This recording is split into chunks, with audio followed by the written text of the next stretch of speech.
All right, we're going live anyway. This is Nycos D&D, the I-9 COVID-19 incursion episode of Distant Suns. Today's series is Serendipity Falls. This is episode zero point 0.5. And what I mean by that is we're in the process of building a crew and a vessel and literally a universe around it. So we're going to have some time to talk to the characters and such before we actually get into the actual play today.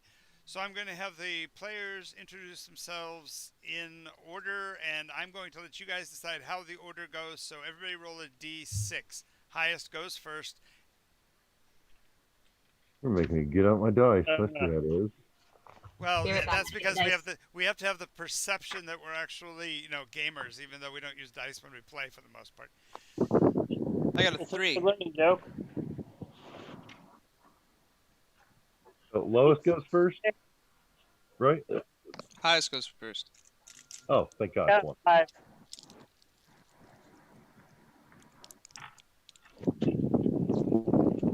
I Got have a one, 5. so You said roll a d6? Yeah. Oh, I got a 6. You're first. you Oh. get to go first. Great. Yeah, sure. I'm right in the middle of doing like 5 other things. Well, that means you can get it over with quickly, and then you can get it back to doing your other things. All right. So I'm Raven Connor. I just graduated from the Alliance Academy, which was fan.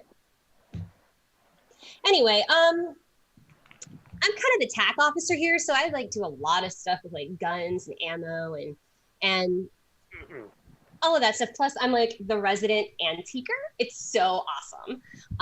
Like one of my favorite lines from like those old timey newsreels is "If the shoe fits, you must acquit," or something like that. Anyway, yeah. So that's pretty much it. The people here, I don't think they really like me all that much, but I don't care. I just do my own thing because I'm super smart and could probably kill them with my brain. Nice. Sergey, who's just 2 puppies standing on top of each other.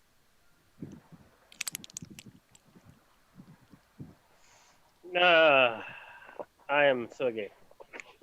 I can do anything and everything. I usually prefer doing nothing, though. That's it.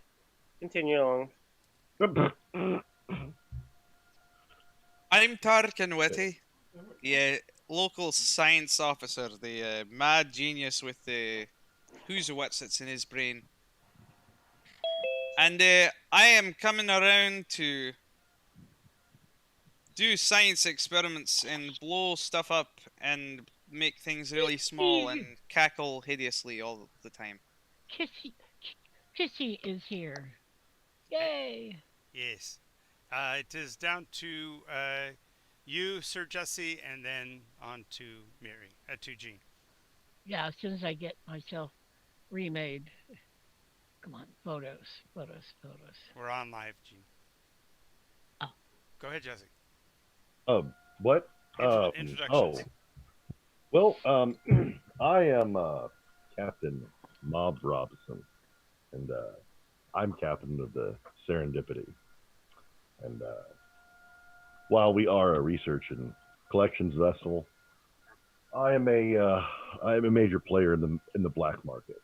I tend to be a little bit criminal and a little bit underhanded, and unknown to Raven, I love using her as an instigator. So her flippant nature is perfect for my schemes. So, but other than that, I know we were traveling to the planet of Alderbrack, wasn't it? Or no, that's where I'm from, because I was from Alderbrack. And what was it? What were we doing? Where were we going? I don't remember. We'll get You know to what? that. We'll get to that in a minute. It's okay. No, but that's we've got a crew, we've got a ship, we're on the way. There We you go. run. One more player. Jean, go. Okay, I am. Oops, no name here. Son of a gun, I can't remember my name. Really? That's Me really, too. really, really, really, really You funny. too. Victoria something. Dr. No, something Van. No. that was Corwin. No. Yeah, but it was Victoria something. Or Virginia. No, You were a Probably V Bruce, name. yeah. It There was were Dr. definitely 3 Felicity initials, and you were a Vanderzee. doctor. Oh, Doctor- that was it. Dr. Felicity Vanderzee. Thank you. Welcome. Okay. I am Dr. Felicity Vanderzee. Um, I am a specialized in both surgery, internal medicine, a neurosurgeon. I was good at school. Um, I've come on this trip because I have experiments to do, and they're going out to places that I want to go to and discover some things that might verify my hypothesis.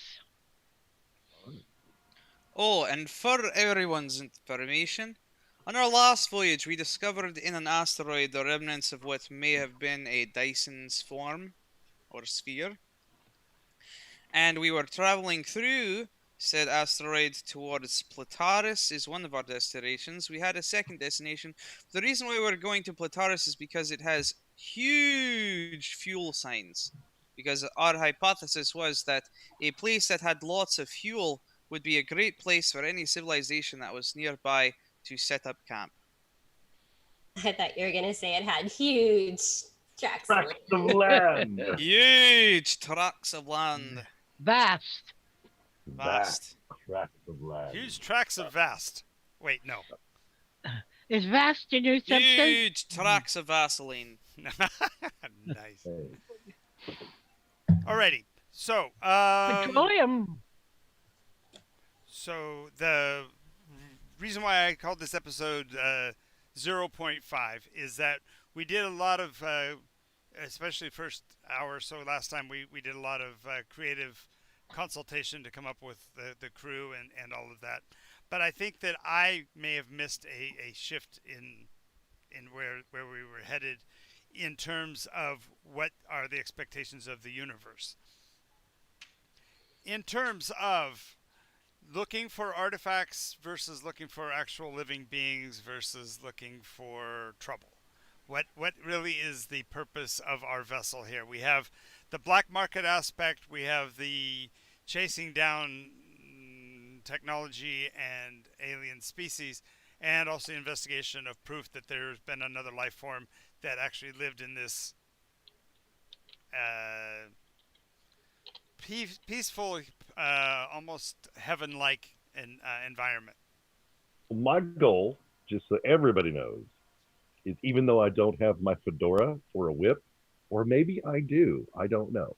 But the point is that I want to go exploring. Snidely Whiplash to your rescue. No, he was going. No, that's not that fedora guy he was looking for. He was looking for the fedora guy that.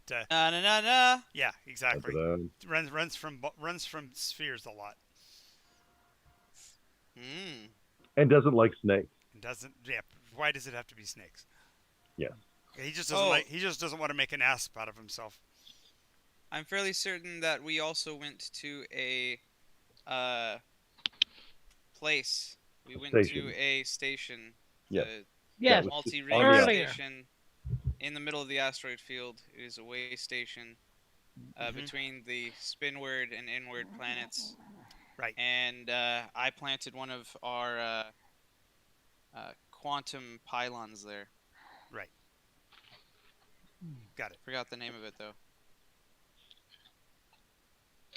I don't remember it either. I'm sorry. Oh, the station name? Yeah. Hmm. Have to go look for my. Notes. Well, yeah, I don't. You know, I keep such extreme notes on everything all the time. Yeah, Jeez. No, key words though. that's true. You okay? But I probably won't remember the actual station name. It won't matter Well- anyway. We were writing down all the planets that we were suggesting as well the Good. other day. Good. So, but you didn't write down the station name by chance. No, you were. I was writing stuff down. Yes. Oh, I must have been putting notes someplace. Let me go see where I put my notes. That's crazy. Jonathan taking notes? That never happens. Yeah, you were very particular Right. saying, everyone be slow because I'm taking all the notes about how to, all these planets because we want to be able to build out this galaxy together. Ah, that's right. Thought you had a pad of paper. No. Oh, no. I'm in the modern age now. People have taught me that there's this thing called a word processor on a computer. and that I can type instantaneous, and it saves it automatically. I don't even have to write it. I don't have to tell it to save anymore. The Amazons are affecting him. That's the Googles.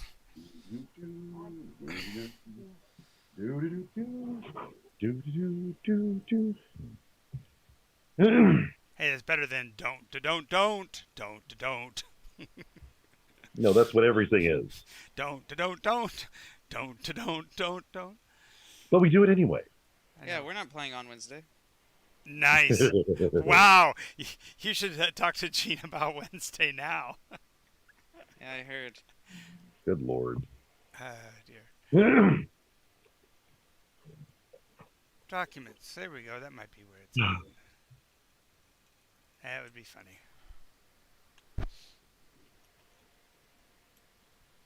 Twould be terrific. Oh, I know where I was keeping it. I didn't even go I'm that. from Technicus Prime. Our navigator was from Technicus Secundus. Yes. Mob is from Algebraic, Mhm. and the other two are from Spinward. Inward. I'm from Inward, but I don't know planet names in there, so I make it up. No, you were Titan. You were Titan Prime or Titan something. Yeah. That's where the academy was.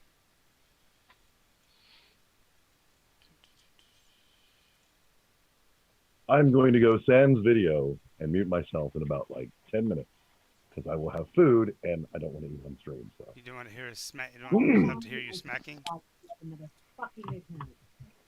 What was that? Nah. Let it go. Let it go. Okay, I don't want to know. Let it go. Let it go. fuck it all, fuck it all. Yeah, nice. Yeah, that's kind of what it says. Just like that, only different. Alrighty. Anyway, so my question as we are headed outward through the asteroid field. Hey, we feeling ready? Oh, we're still waiting for a possible navigator because otherwise this is going to be really. No, we're good. We're good to go. Sure, why not? You know, fortune favors the bold. Alrighty. Yeehaw. So let's go ahead and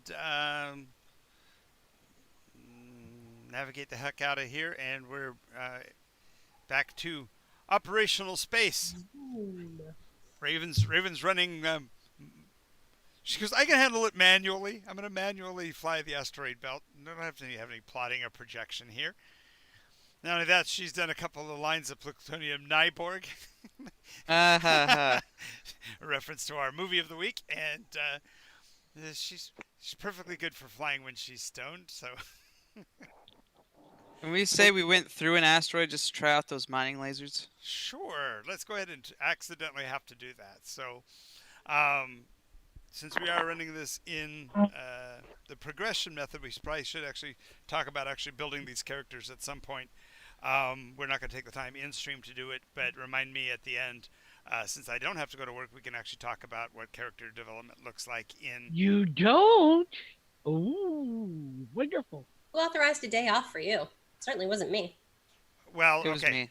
Yeah, well, if I had my druthers, and as was pointed out by one of my most ardent fans, that my real job is to be here online running games, and I should be doing that, all but maybe 4 hours a day. But unfortunately, I work for this company that is amazing, and I'll just leave it at that so that I don't get in any trouble.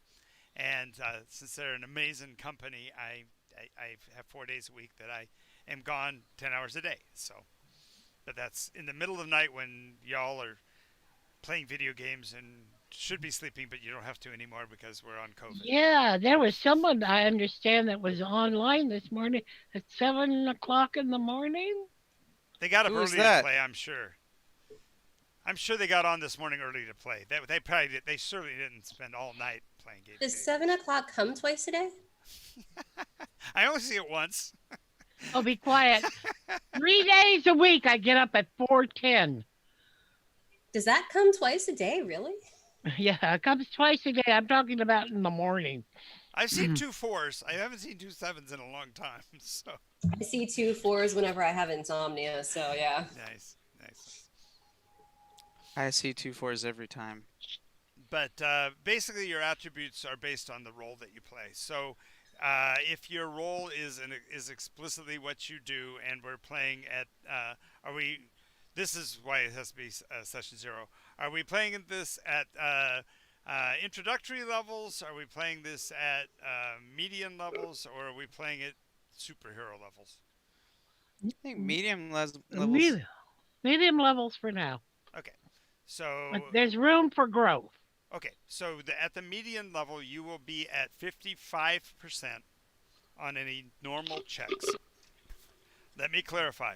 In progression system, if you're wanting to do something in a practice environment, you can always do it.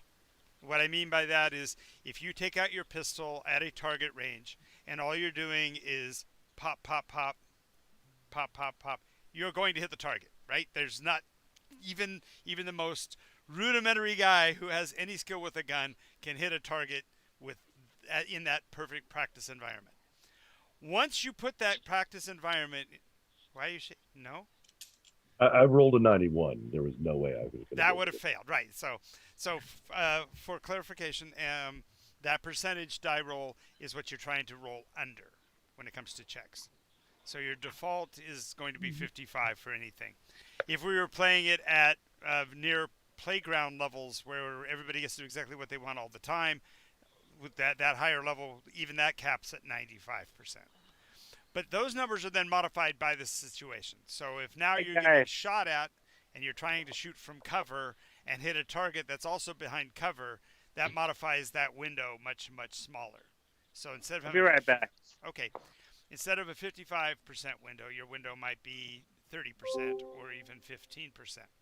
Now, you as players, because this is a role play game, I expect you to defend your position, and therefore I want it to be not just me saying that what the modifiers are, but you to remind me of things in your character's background or whatever that might justify it. For example, Raven knows this ship because she learned from Mob about it in the event, so she knows the layout. So therefore, she could argue that her tactical skill might give her a better angle on the guy hiding behind the bulkhead because she happens to know that there's a weak spot in the plate. Whatever. And therefore, ask for a pushback on that number so that window might open a little bit wider. And so there's ways to modify these numbers. Also, if you work together on something, your numbers stack. So if Mob is distracting and Tarkin lets off a gas grenade and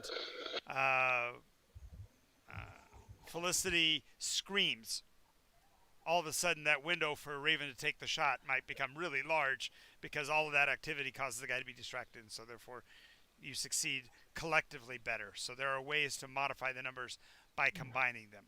Certain checks require that, and I'll call that a pool process, where everybody has to literally throw their piece in the pool.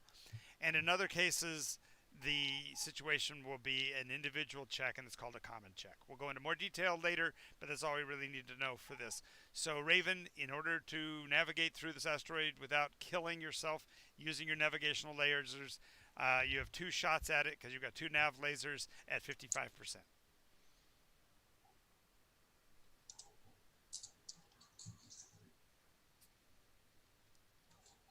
First one's a 4.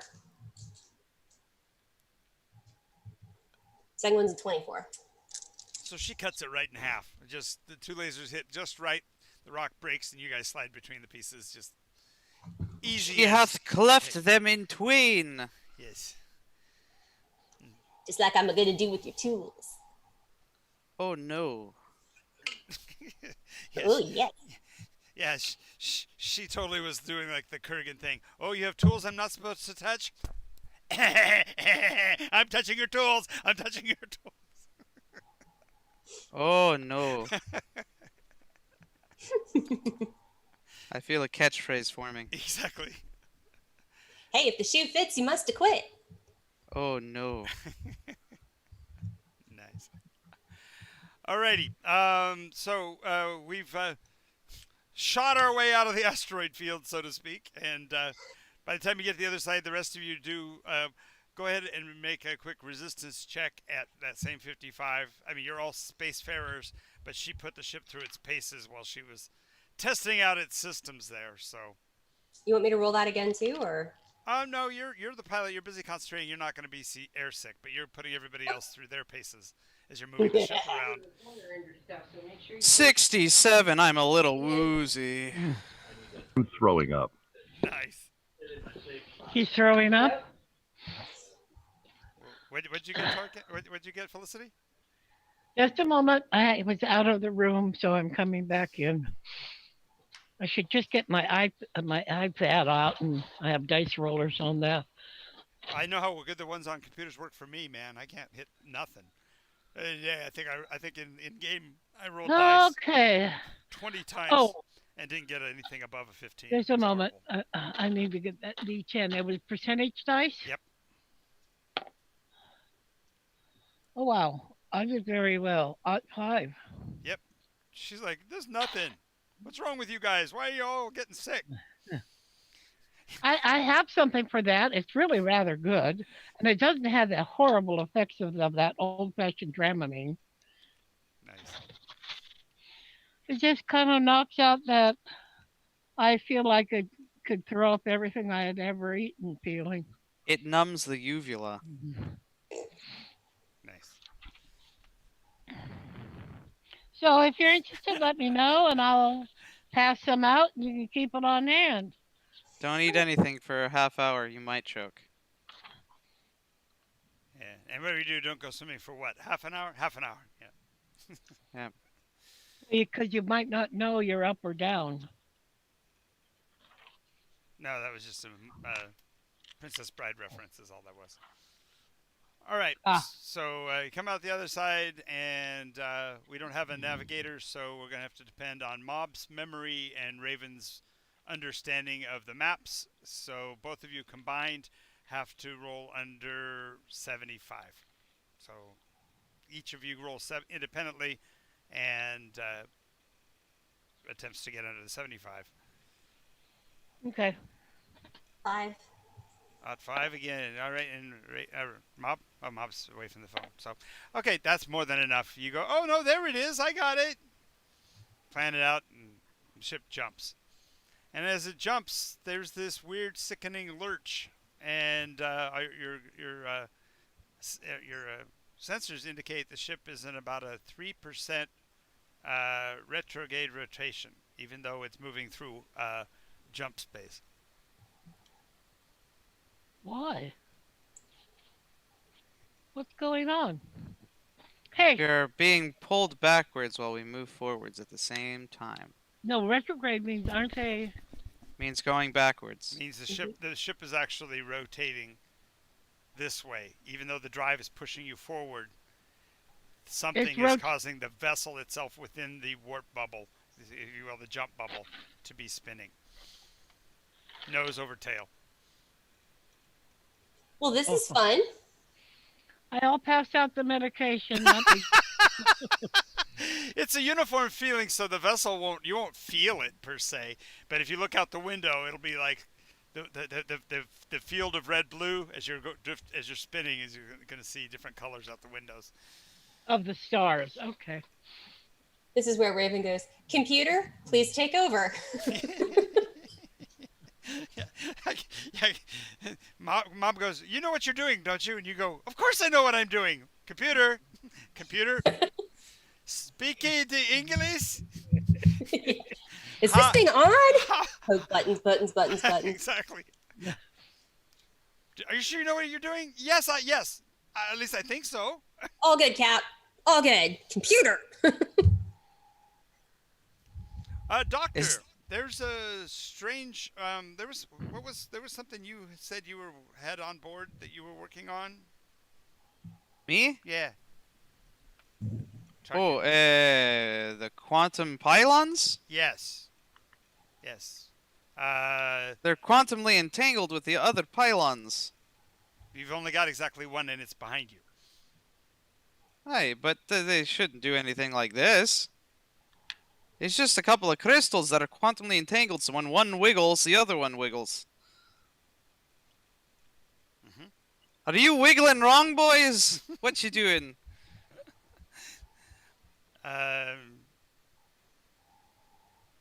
Well, the captain's in his quarters, not feeling well. Obviously, there he is. He's actually feeling better now. It looks like he found he could keep something down. So He's Recap- putting his lunch back in, piece by piece. pick out the big pieces Sorry. first, and then I'll drink the rest later. Ah, there's Felicity. I knew this one was Kathleen. Okay, there we go. Peter. Hi ho. Anyway, in your mixing around back there in the back, Tarkin, you find that it's not one of your pylons, but there is a device attached to the side of the engine that you don't recall putting there. Damn it, Raven, were you messing with something back here? Nope, There's some freaky shite on our engine. not I. What is it? Well, it apparently is siphoning about 0.02% of engine power and diverting it to basically a what would be radio? Yeah, sub radio frequency. Do I know what this box is? Well, yeah. When the captain gets involved and he comes back there, yeah, the captain it has the signature of a company called Niemetz, Niemet, and that company you had a business dealing with sometime in the past, and it didn't go exactly according to plan, and several containers of Niemetz material didn't reach its destination. You were blamed, and they cut your contract. So you thought Why is this- it was Why is all this square. on my engine? What's that? Why is this device on my engine? I'm gonna try to disengage it. Alrighty. Base to be Somebody wants to 55. track this. It's active, so I'm going to take 5% off of that, so 50%. Let's go, buddy-o. +7. We are rolling good today, boys. Alrighty. So, yep, you dismantle the silly thing. The rotation is recognized by the vessel, and it re-regulates to correct control. So you shut off whatever it was, whatever the signal was. Probably just had a little tiny suction cup and just pops off. Wow. How easy. Wonder if it's really that easy. Aye, are we Larkin, still what on is that? course? Yeah, Darkin, what is that? it's a I don't know. It appears to be some kind of transmitter. Somebody's I'm gonna Fine. try to find out where it was transmitting and why. Sure. So the first thing would be to determine the frequencies and that kind of stuff. So we'll make that a base 55% because that's in your wheelhouse. I just dropped a dice. Oh no. And so in the Ooh. meta, therefore diagnosis would be a skill that he might be working on as an example. He's diagnosing radio devices or sound communications devices. This is Comms. comms. I'll just roll the other one twice. Let's see. So the first one is 3. 34. Yeah, it seems to be a device that was transmitting telemetry, your actual location, distance, and speed. Hey, it's Tracker. Why the hell would they want to know? Are they following us? Is there anyone behind us in slip space? somebody spilled the beans about what we're doing or where we are going or why. Damn it, Sergey. You and your toasty sandwiches gave us away. And he's not even here to defend himself. Way to go. That's why I knew it was him.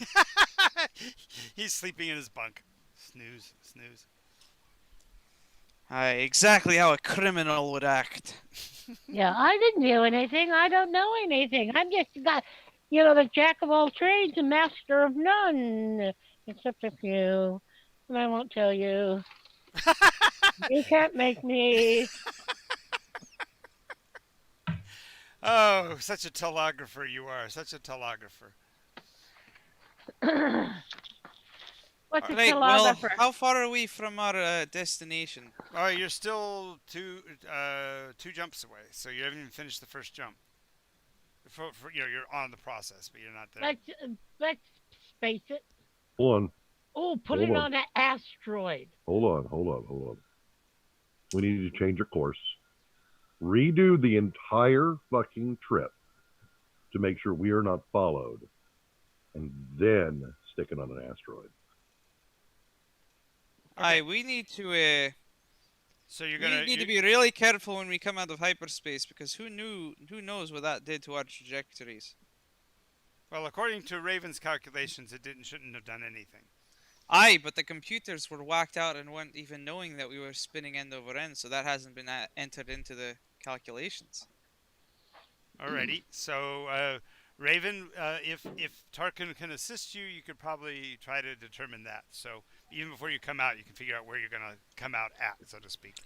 Wait, I need to do some quick math. Let me see. If we were spinning end over end, moving at 2 times the speed of light, then carry the 1. I just want to borrow.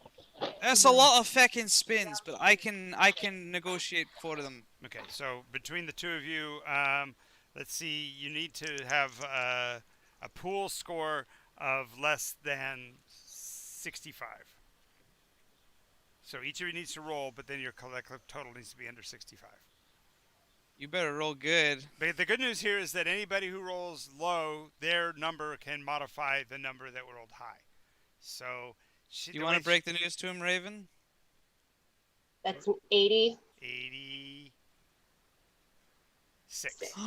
Okay. We were within 2 points of each other. Yeah, we failed. I was an 84. Nice. Okay. Well, we were in sync, man. So We were in sync. The good news is because you were in sync, you guys are absolutely convinced that you've got the right number. This will be great. We got it. We're ready. This will be fantastic. This is gonna be awesome because you both look at the numbers. You go, hey, we're within a couple of decimal points of each other. How can we possibly be that far Aye. wrong, right? We came up with the exact same answer, give or take a 2. I just didn't go out as far as on the decimal points as you did because, I mean, why? Why bother? Why bother? Right. You're using scientific notation. And 'cause the it third avoids time she says, why bother? You guys basically drop out of jump space and find yourself, first of all, back in an asteroid field. But it's Ooh, more like fun. it's more like dust. So it's like all these signals, warning, warning, warning, warning, and then you realize that the mass of the objects coming in are just going to bounce off the hull.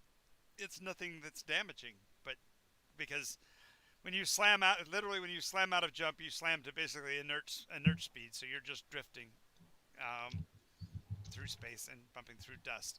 But for the first couple of minutes, it's kind of tense because the sensors haven't realigned to the stellar patterns or whatever, and so you're not even sure exactly where you are. And when they finally start to regulate, the star pattern looks everything looks fine. The distance between the stars seems right, and as the numbers we spin down to give you exactly where you are, you find you're only about a quarter of a light year off of course. Oh, that's not bad. So you're somewhere on the outer edge of Spinward. If you can actually track, Aldebrack is probably your closest location at this point because you're that far out. Because Aldebrack was, we determined to be the outermost civilized population out here. Didn't Mob need to go home for something really fast? Like, he just needed to brush his teeth or something? I don't know. I mean, we're here. He might as well. Hey, Mob, you want to take a pit stop?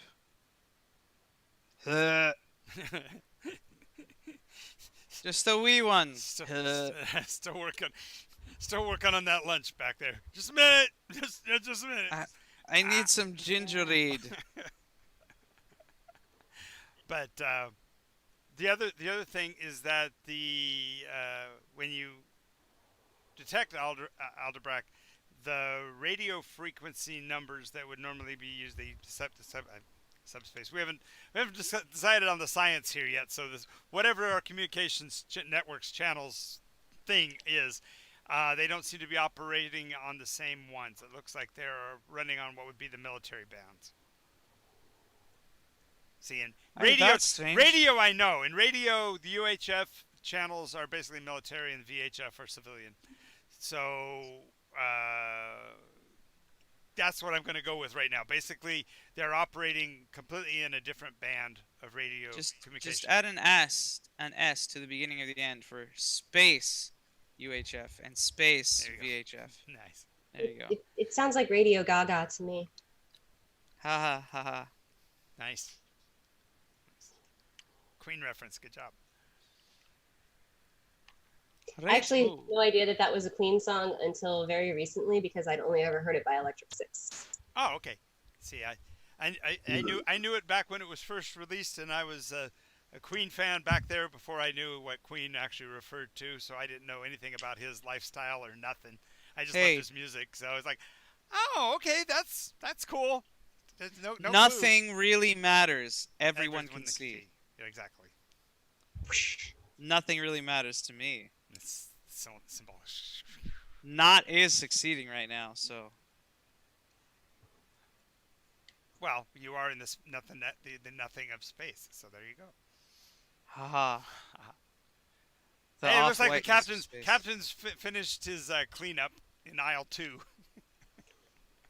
Hey, Captain, are we taking a pit stop at your home? Yeah, right outside Aldebaran. Basically, you look out the window and the stellar. You see Aldebaran out there. They're operating on military signals. We really shouldn't be here. But it's your home. Hey, that's not ominous at all. Your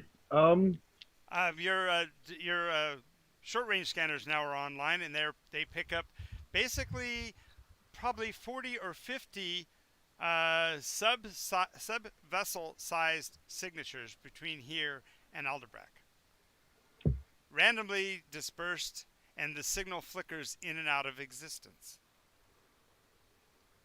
Almost like, I don't know,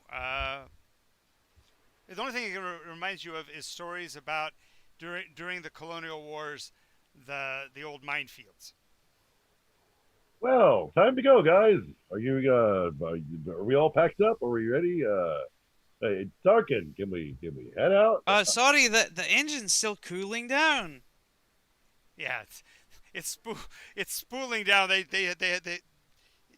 have to explain to you that the vessel rotation caused a miscalibration, and it's going to be a little bit before they can recalibrate. I'm not explaining nothing. Let me tighten some of these bolts.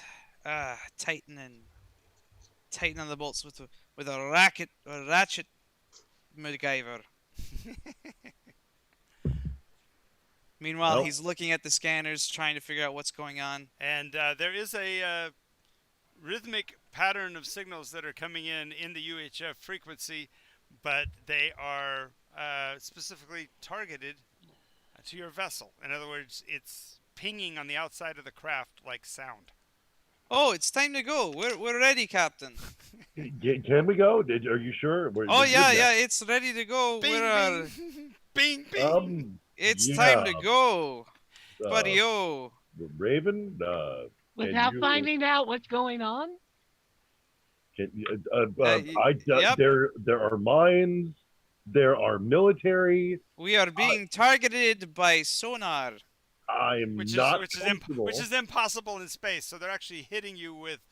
They're actually tight beaming radio signals off of you. Is what they're basically doing. Well, cool. Let's play some music.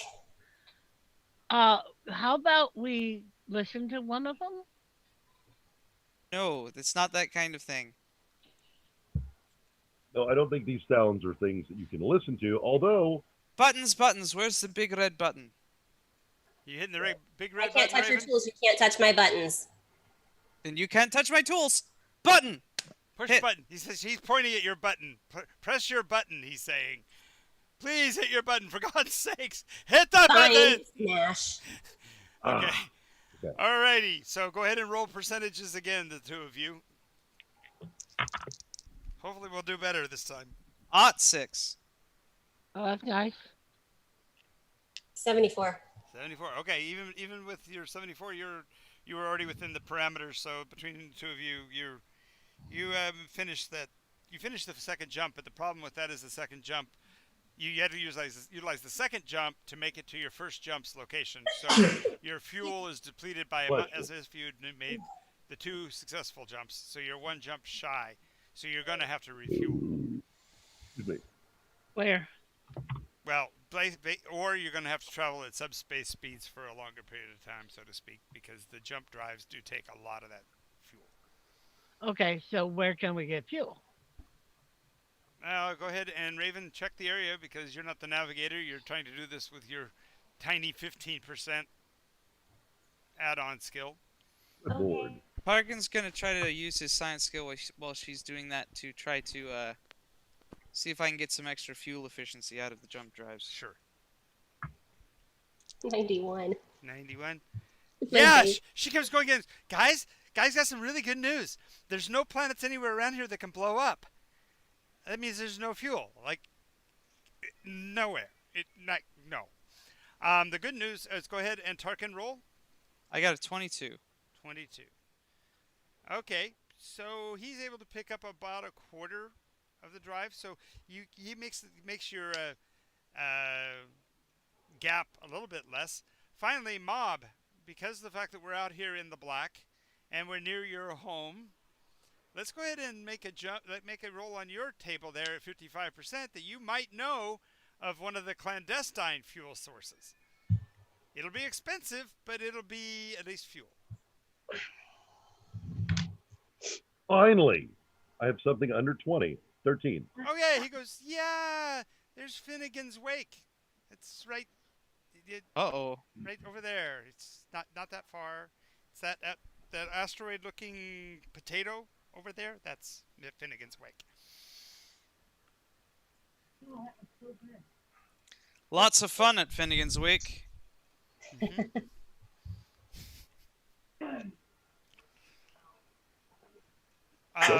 Go. Of course there is at a wake. And There's celebration of life. Felicity, go ahead and roll see if you know anybody at Finnegan's Wake. Okay. 1, 2.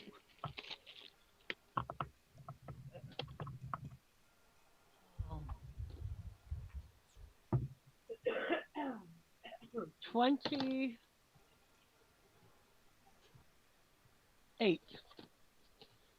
Okay, yeah, you're familiar with a couple of people that are out in this area. There's a Welsh individual by the name of Fishkel that when he left the academy, he specifically headed out here because he had studied diseases of the rich and found that in the realms of the black markets, there tend to be people that have liquid cash to do the kind of surgeries that are unauthorized in other parts of the realm, so to speak. You know, inside the Alliance planets, for example, they are less likely to perform, brain replacement surgery and that kind of thing. Okay. Because it's a little sketchy on the ethics of taking somebody else's brain for your own and all of that. Yeah, I understand. So, But it's doable if you're a good enough surgeon. I could use a spare brain or two. yes. There's no room for it. It's true, mine is very big. I already had to get 2 expansion slots. Yes. She laughed. You think he's kidding? You saw that apparatus on his face that went on his ear. He had to give up his literally gave up his his right ear to be able to add that extra component. Okay. He's got 4 crystals in there right now of memory slots. Nice. And 1 processing unit. All right. All right. I thought you were talking about a real brain. No, we're talking about a real No, he got rid of that one. brain too. Alrighty. So, Mob, roll percentage dice again to see what your reputation is on the station. Roll percentage dice and add the 55 to it. Add The 55 to it. Wait, doesn't he actually get a slight advantage since last game we convinced them that I was mob? Right. That's why I'm giving him the 50 plus 55. Oh, okay. I rolled a 3. Not 3. So 3 plus 55 means you've got a 58 instead of a 55. That's a little better. That odd 3 means that the place Finnegan's, you probably the last business dealing you had here didn't go quite as planned. So you're Indiana Jones about to walk into the French cantina here. So you guys come drifting in. He happens to know the proper frequencies and the passcodes to get permission. The approach to it is actually quite lovely. It's against the backdrop of the Dyson sphere of all those asteroid fields behind it. This place is got kind of a yellowish halo from the crystalline dust that they use as basically protections against cloaked vessels. So the little tiny moon has its own little corona of dust particles. Because a vessel that, even if it were cloaked, if it passed through there at sublight speeds, it would disturb the dusts and give its positioning away. It's a cheap way of doing it, so you don't actually have to have an actual array of satellites. You just have a dust cloud and cameras. What's the name of our adventure? Serendipity Falls. The name of the ship is the Serendipity. Who's fallen? I'm not fallen. Unless you're talking about asleep. No, it says in plummets, engines fail, and you fall into planetary systems. We have fallen into darkness. They say that the sensation in outer space at 0G is falling. Mm-hmm. Feels like you're falling. Yep.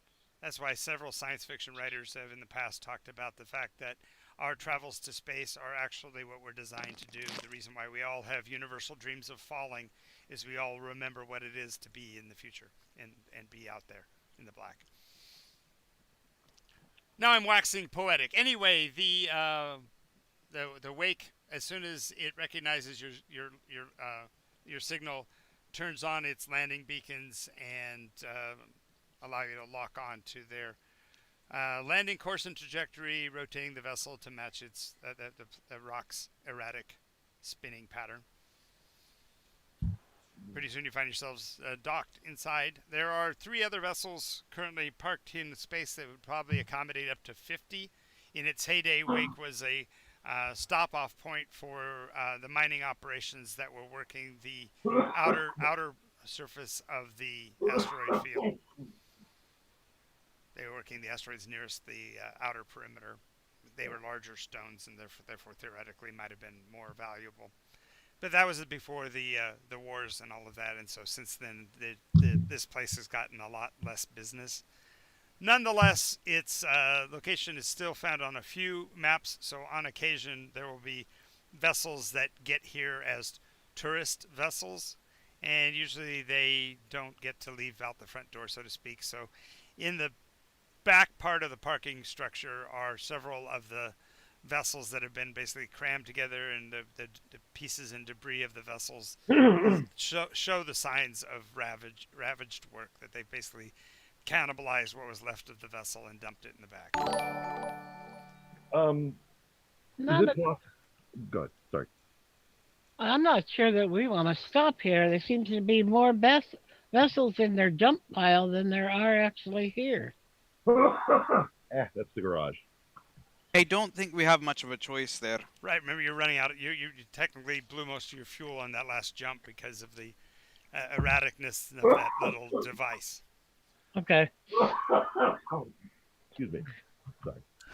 So when you dock and the inner doors of the station open, the music inside is a pulsing, throbbing rock band kind of.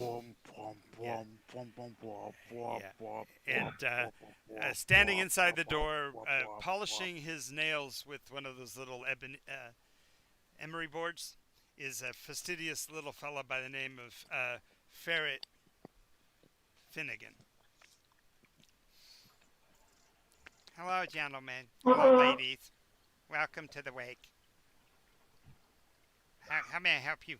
We don't get visitors out this way much. How Yo. many of them leave?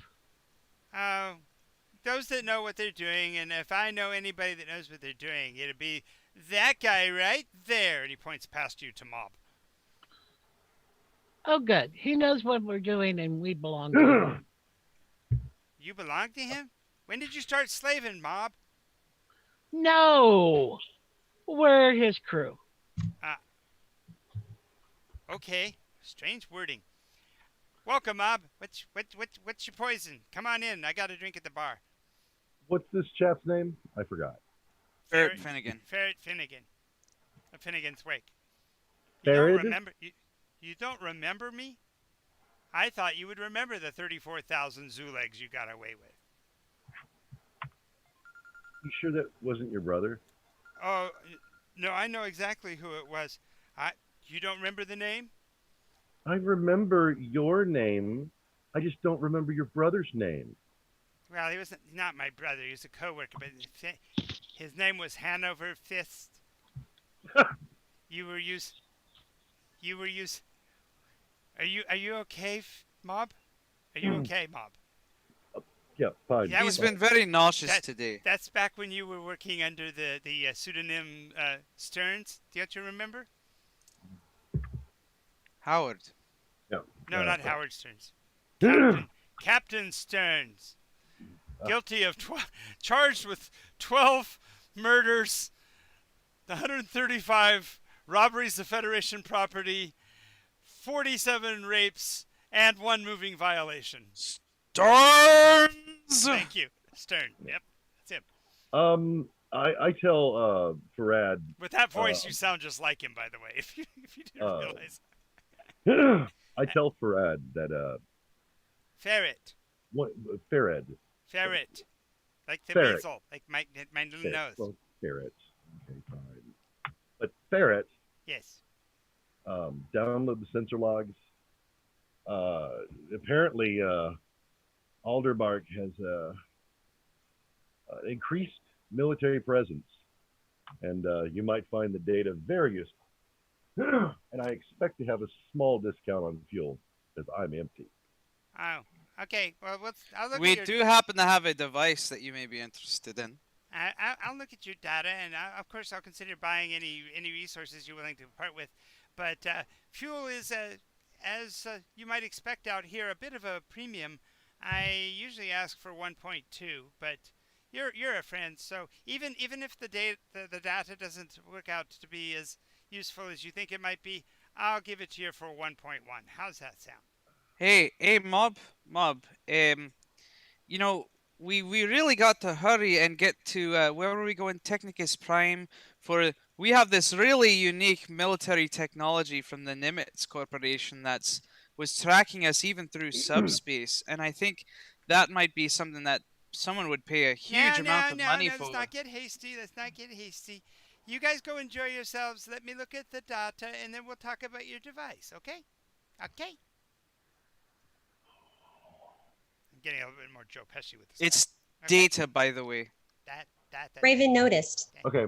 I go like off to the side, far away from anyone, like at an empty dock or something, or an empty berth. I don't care. I take everybody there. Okay, you're all by yourselves. Turn on my noise cancellation eavesdropping counter. I don't want anybody to hear this. Your cone of silence. Yes. And now nobody can hear anybody, including you.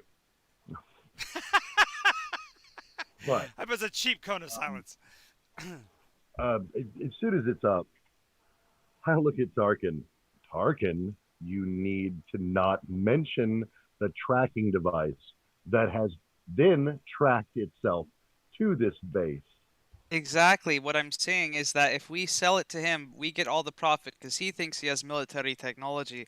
But then the military is tracked right to here and fucks him up. Okay, Double duty with a okay. discount. but what if I want to refuel here again? He hates your guts. They all hate my guts. I still do business with them. Well, Steve, Sure, I guess. she shot me last time, but she had her reasons. Exactly. If you have 34,000 Zuleks laying around. Raven, I need you to watch her back because I have a very distinct feeling that something is not quite going to be right, and I want an exit plan. Okay. I'm good at exits. Okay, so when you go back to the ship, you do see one of their technicians walking off the ship with a little black suitcase-like device. Oh, thank you for finding that for me. I had misplaced it. Silly me. No. I brought this on board. This is I just was collecting the data from Oh, your well, system. Yeah, there's no. I understand. I actually misplaced that earlier today, so that's great. You found exactly what I. Well, Can I suggest that Sure. seeing that Raven is where she's at, Mhm. she can probably check the video logs sure. like instantly. Yeah, and, she just says, and hang if- on a and if second, it is, look, and she'll see him come on board with a little case because the station, because of But- its nature of being a black site, isn't going to be broadcasting any of that data or allowing it to be transmitted over Right. any kind of network. But what I'm trying to figure out is, did he take anything off the ship? Just 'Cause if he he just did- plugged into the import, which is what you told the guy he could have, and he just downloaded it. Oh, okay. I just wanted to make sure. Yeah, you just were given the telemetry of what you pulled from your recent visit to Aldebrack. So he's just wanting to pull up that data so he can show it to. All right. And I can use data or data if I want to, Travis. Neener. Requested data. I will neither confirm nor deny your stupidity. Why, thank you. I resemble that remark. Anyway, after some time, the ferret will actually call for Mob to come to his quarters or his office, I guess would be the way to say it, in front of the station. Okay. Felicity's going to have to go with me, seeing that she's kind of the. Yeah, I need somebody who's a lot smarter than me. Sure. So. But I'm already here. Yes, but you've got to keep an eye on people. Because remember, we have a navigator that's sick, and Sergey is he's getting drunk in the fucking bar. I don't know. More than likely. But yeah, I go to his office. But, Okay. Yeah, and whoever wants to come with can go in. I don't. Well, no, and I think it was appropriate for Felicity because I had already told Felicity she's got a contact here someplace if she wants to find him. So. Yeah, and this is the guy to ask. So. Then you go in. He says he asks his associate to close the door behind you, which is somewhat ominous, and says, "So,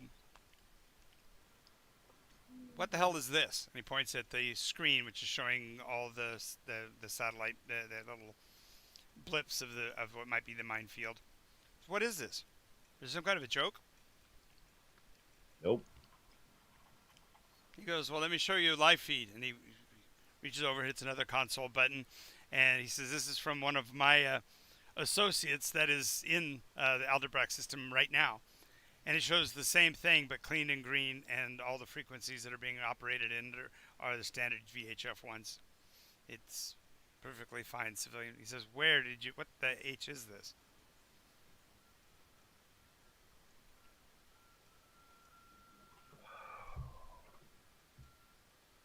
What the helion is this? Exactly. I. Are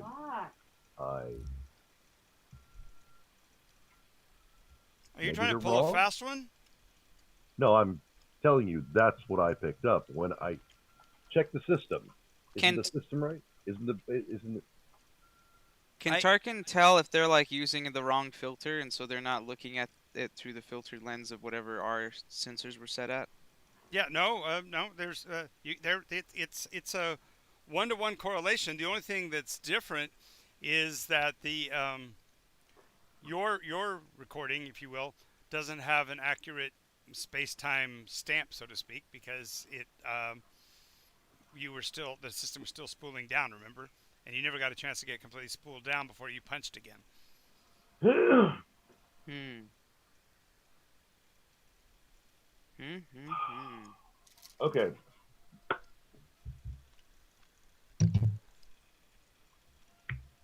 That's Felicity's job to explain the impossible. Okay. Wait a minute, I thought that was my job. Okay, then you can take it. It's impossible.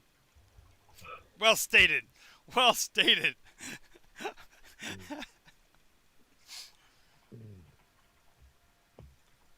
Not trying to put. You know what? I'll pay 1.3. Oh, I just don't worry. You're still good for it at the 1.2. I just want to make a fair offer on the tech you have before you get off the station.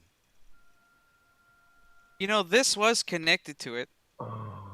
Perhaps this unlocked some sort of frequency that we could see using this Nimitz bullshit.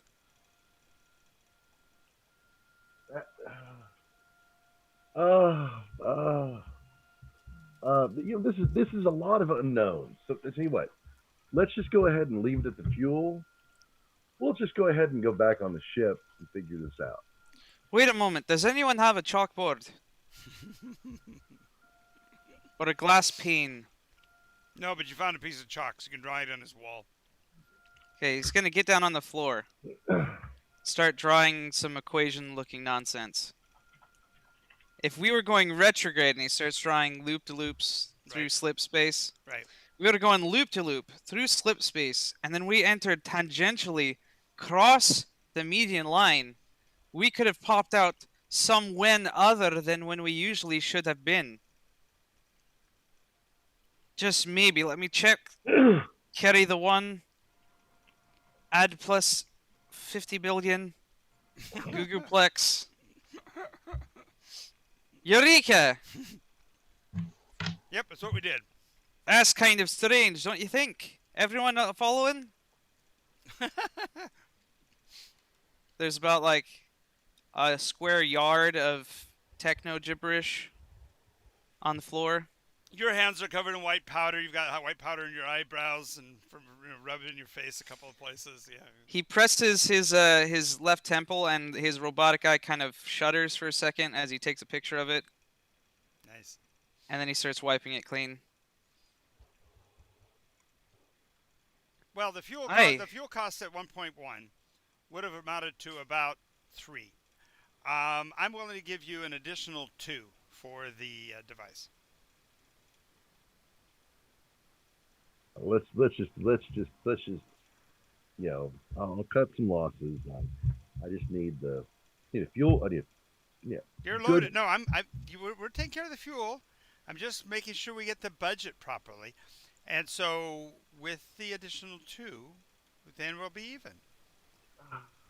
You know what? I've got the additional 2. I'll just give that to you.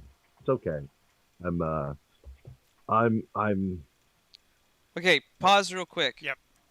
In the meta, Mhm. because we all have a mutual understanding of what a Lochnar is, right? Right. Something that all the bad guys want, and as soon as they touch it, it leads to their demise. Right. So if one of us says code Lochnar, then we know by giving the object to the bad guys that we have right now, we do believe it will lead to their destruction. So I would like to say code Lochnar on giving this guy the Nimitz tracker, because it's only going to lead to war and fighting between them and the Nimitz Corporation. And it does And have stop- and it does clearly say have a label on the side of the Nimitz object. Nimitz Corporation do not touch. So you've already touched Okay. it by removing it. So okay. So in other words, there's no way I can get out of this, and I just should leave it here and just get us the fuck off here. no, I'm okay with you giving away it's just we don't have a tangible value to it. The two whatevers, two mega credits, or whatever you want to call it, Zulags, the 2 point whatever Zulags that the cost to refuel your ship. But you're willing to give away 3 times its value is a little telling. Well, in meta, I don't think that there's any good that can come from having this on our ship, unless we want to start to manipulate how we were doing the retrograde flipping through space at the cost of See, transmitting our location. Okay, this is okay in the meta. Sure. This is one of 2 situations. Either this thing can fucking see in the future somehow, or see in the past, because this place was Or- militarized in the past. or man, that's not even fair. What? We're moving on. Or when we jumped into the system, this device radios ahead where we're going to be. And that when we disabled it, it only was able to catch us for 1 jump. So I'm just saying. That's the thing, is like having it on board, it's only going to help Nimitz track us down and do who knows what. You're right. Okay. And right. having it on board could reactivate it, who knows what it would do. Yeah. It might have a self-destruct And mechanism. if I intended for Nimitz to be an ongoing bad guy, do you think this would be the only device you'll ever find with their logo on it? That's true, but that's fine. Let's get rid of it just because we need No, to unless you want to pursue this. This is the thing that's cool about a game like this. You guys decide whether you collectively want to pursue which line. Yeah, let's get fueled up, get rid of this thing, and literally get back to the job at hand. Yeah, let Nimitz come after these guys. Yeah, I don't want to fuck with them. Not a corporation. Not yet. Yeah, maybe later. All right. I'll steal it back from you. Nimitz is now on our So ship the list. good news is you get an extra 2 credited to your account, so you've got operating capital and a fuel tank, full tank. So Lovely. Make sure I stock up on food and yeah. chemicals. Yep, no problem. You had plenty of time to do all of that while you've been here. Tarkin is going to begin manufacture on a device that can do the 0.3 suction of thrust to add us into retrograde during slip space, just in case we want to explore that later. He does have the recorded telemetry anyway. So when you guys get ready to make your departure on a quick systems check, Raven, however, does notice about 0.02 terabytes of data seem to be missing from the system. I knew it. Ugh. 0.02? Yeah, 0.02. Oh, that's not too bad. No. Come to find out by a quick assessment, it was the same basic telemetric data that you were just asking about. Since you had your sensors on board down in the computer center, they didn't go there to get it, but they basically stripped it from the ship's actual direct records. It's only about 2 gigs. Right. That's piddly sauce. Right. I've got whole terabytes of video games on here, so. That's what I'm saying. So. Okay. All right. That's why And I've got 32 yottabytes in my own head. Nice.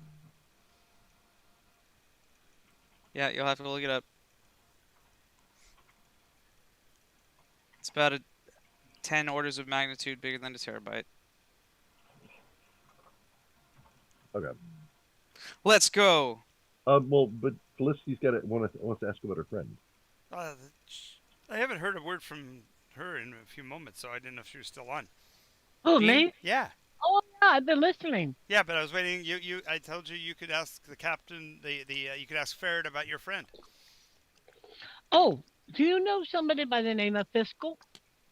Oh yeah, Fiscal works in our engineering department. He's one of our primary developers of our distilleries. Distillery. Mhm. It's It's amazing how many different biologically acceptable beverages you can make from rocket fuel. She laughs. A lot of ethanols to go around. Exactly. Um,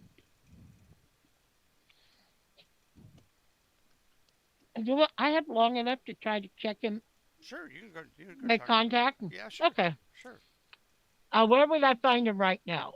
More than likely, he's down in Wattle Daub. That's where they are doing the physical repairs to the vessels that we liberate. Okay. Um, Travis, can I borrow you? Of course. Good. We're going to go down and visit a friend of mine, though he seems to have changed the direction of his educational base. Well, when you get down there, you heard him talking about repairing the vehicles, but you actually can see before you get there that it's like a bio lab, Okay. and it's kind of odd because it's got tubes and wires and hoses running between the rooms in a very haphazard fashion. And when you see Ferkel for the first time, he's got his sleeves rolled up, his lab coat sleeves rolled up to the midsection, and then he's taken the insulation tubing that they use to tie off to hold them in place. So he's got them tied up in that rubber hose stuff to hold his sleeves up. His hair is a complete mess, and you can see that he's literally got like what a friend of mine would call a five head instead of a forehead. His hair's receded Ha. way up here, and you can see there's scratch marks where he's clearly been like scratching his head while he's working. He's got Coke bottle glasses to start with, so he's already got bad eyesight. But he's got 3 other lenses folded down in front of them, and he's Okay. working on what looks like a human arm without a body. The arm's just suspended by little robotic hands holding it in place, and he's touching electrodes to the shoulder joint and watching the fingers twitch. Yeah, reanimator. Fiscal. He looks up over his glasses. Is that you? Is that you, Fel? Yeah, it sure is. Ah, Fiscal and Fel, you remember those days? Long time no see, chum. Come on in. Come on in. Mind the viscous fluids. They won't hurt you, but just please step over them. Fine. I'd like to introduce my friend to you. This is what's your name? Tarkin Witty. Tarkin Witty. Your reputation precedes you, sir. You're the one that did the Kessel run in 0.127 parsecs, right? Aye, that's definitely accurate. So, what's up, Fel? What are we doing out in my part of the world now? Well, I'm working for a corporation. Oh God! But Oh God! Stop! He whistles. what? And you hear this little whistling sound as basically it looks like a human eye with an exhaust port coming out the top of it. It comes up and basically spins around you, and you can hear a humming sound coming from it, and you feel a warm tingle on your skin wherever its gaze is facing you, and it does this quick orbit of you, and then he says, "Okay, we're fine. Please continue." You're checking to make sure there's no. You said you're corp, and I've got No, issues I with said corp. I work for them, but I'm on detached service currently, and Corp is a corp is a corp. you're right. Until they're corpses, right? No. Hehehehe. as Way I prefer them. as us brown coats used to say. Well, they've been generous and gave me time off. I finished a project for them, and they don't have another one ready in my line, so I'm taking a break. So you're and still active corp. Awfully brave of you coming this far out into the black. Well, that's between you, me, and Tarkin. It's between you two. Oh. Okay. Continue. Anyway. You came to me. Yeah, I just wanted to touch bases with you. I thought you would be doing into surgery Oh, I'm definitely into surgery. You should see some of the things that I've been able to accomplish. He says, "Let me show you," and he walks over to a console and flips on a switch, and you see basically an armature.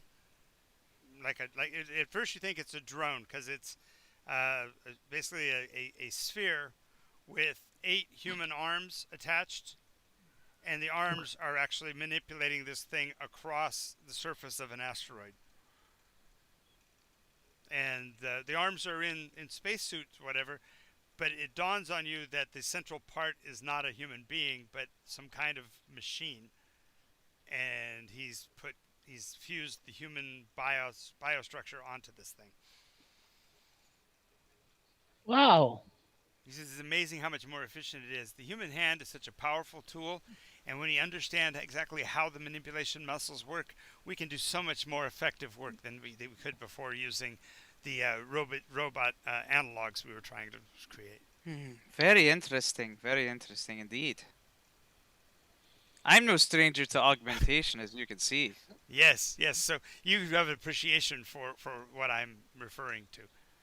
Absolutely. Yeah. The trick in that particular unit is that it is an autonomous rover, and because it actually is anaerobic in its nature, we don't have to feed it. It actually feeds off of the solar energy and the bionutrients that it finds in the asteroid material. Oh, that's handy. Yes. Can you imagine what it would be like when I have literally armies of these? It'll be so marvelous. Interesting. Very interesting. So, Fel, you still haven't told me what you're here for. You just came to visit? That seems odd. Fel? Snap out of it, girl. It's only a machination. It's okay. I think she stepped away. She must have. Yeah, I heard someone talking to her for a second Okay. before she muted herself. Yeah. Okay, I didn't know she was muted. So. No, she's not. It's on her headset. Oh, I'm gotcha. fairly certain. Gotcha.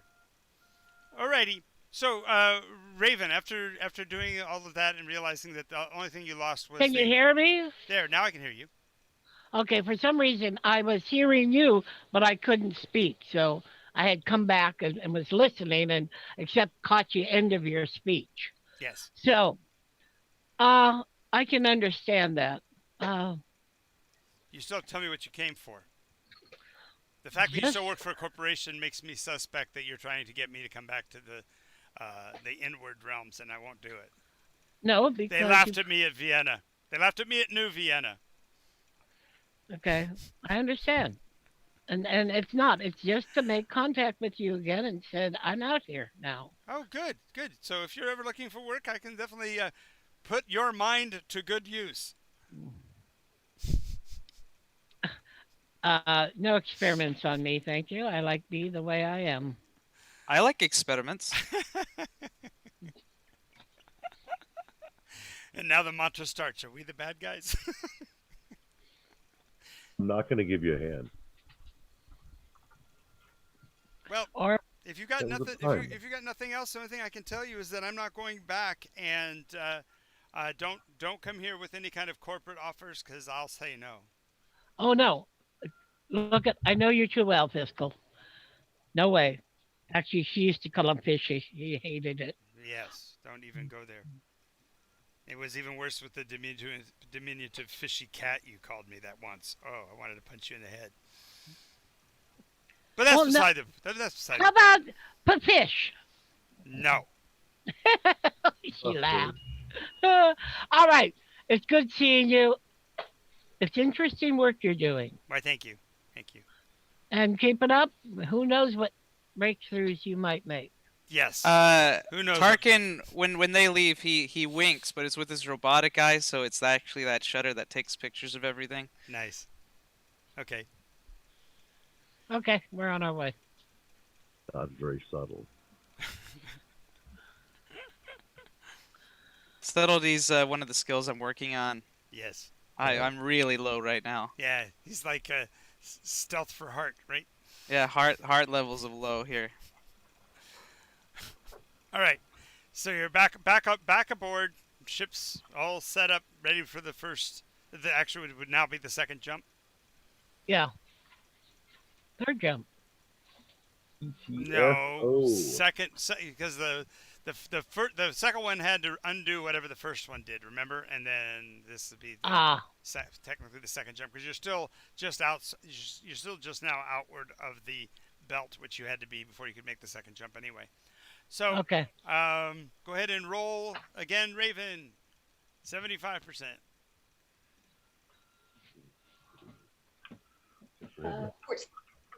14. 14. 1-4. Okay, good. So you come out of it just outside of what was the name of the planet again? Starts with the P. Petronius, Polonius, Platinus. Paris? Plateris. Plateris. Plateris. Okay. Don't appear to be any other vessel signatures in the area. Plateris is not particularly well explored nor exploited because of the fact that they found those odd things you drew the picture of earlier, that there's some form of life here, but they don't want to interfere with it much. Did we need to see the picture again? I can. You show it for everybody else, yeah. Okay.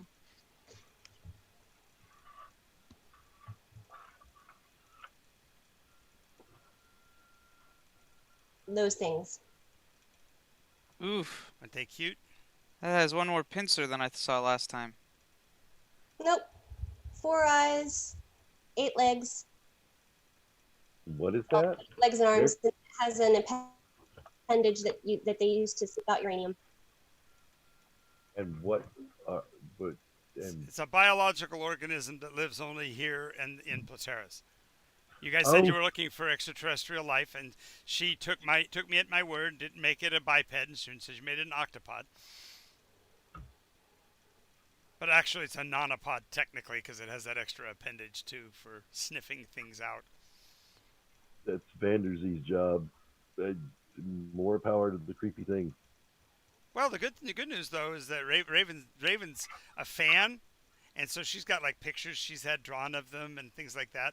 And She's got a Adorable. I plushie. don't It's know always- that one. Can I have one, Mom? it's been her dream to find one because their principal substance is actually metallic.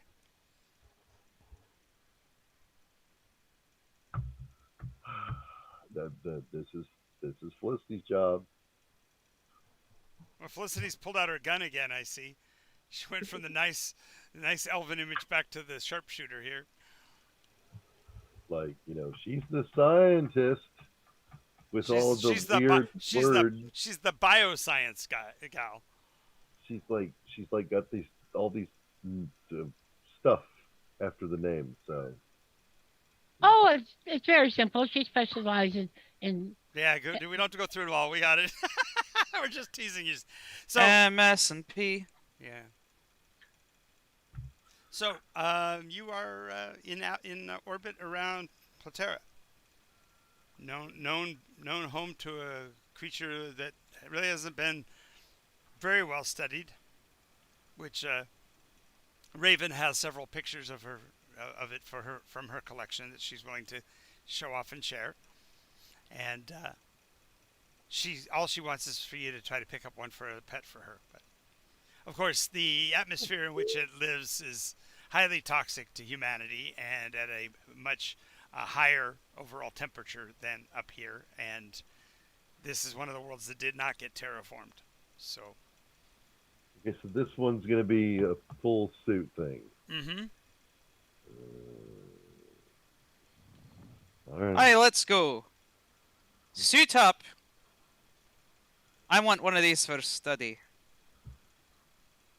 I mean, as a pet. I hope you can. Okay, before we even go out, if they are serious about this, do we have some kind of containment unit for these things? You do, I but can the build power. one. But what did you say? Tarkin can build one. Of course I can. See? So he has built one. No, he could build one. He can build one. Well, he needs to build one before he leaves.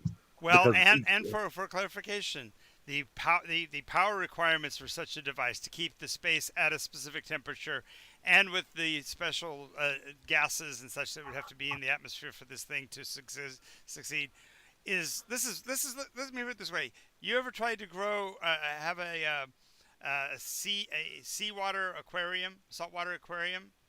Imagine taking Yes. that kind of a difficulty and multiplying by, say, I don't know, 1,000,000. that's why computers exist. Yes, We but it's keep going to track eat of up. all that stuff. But it's going to eat up excess time from your machines on board to keep this thing alive.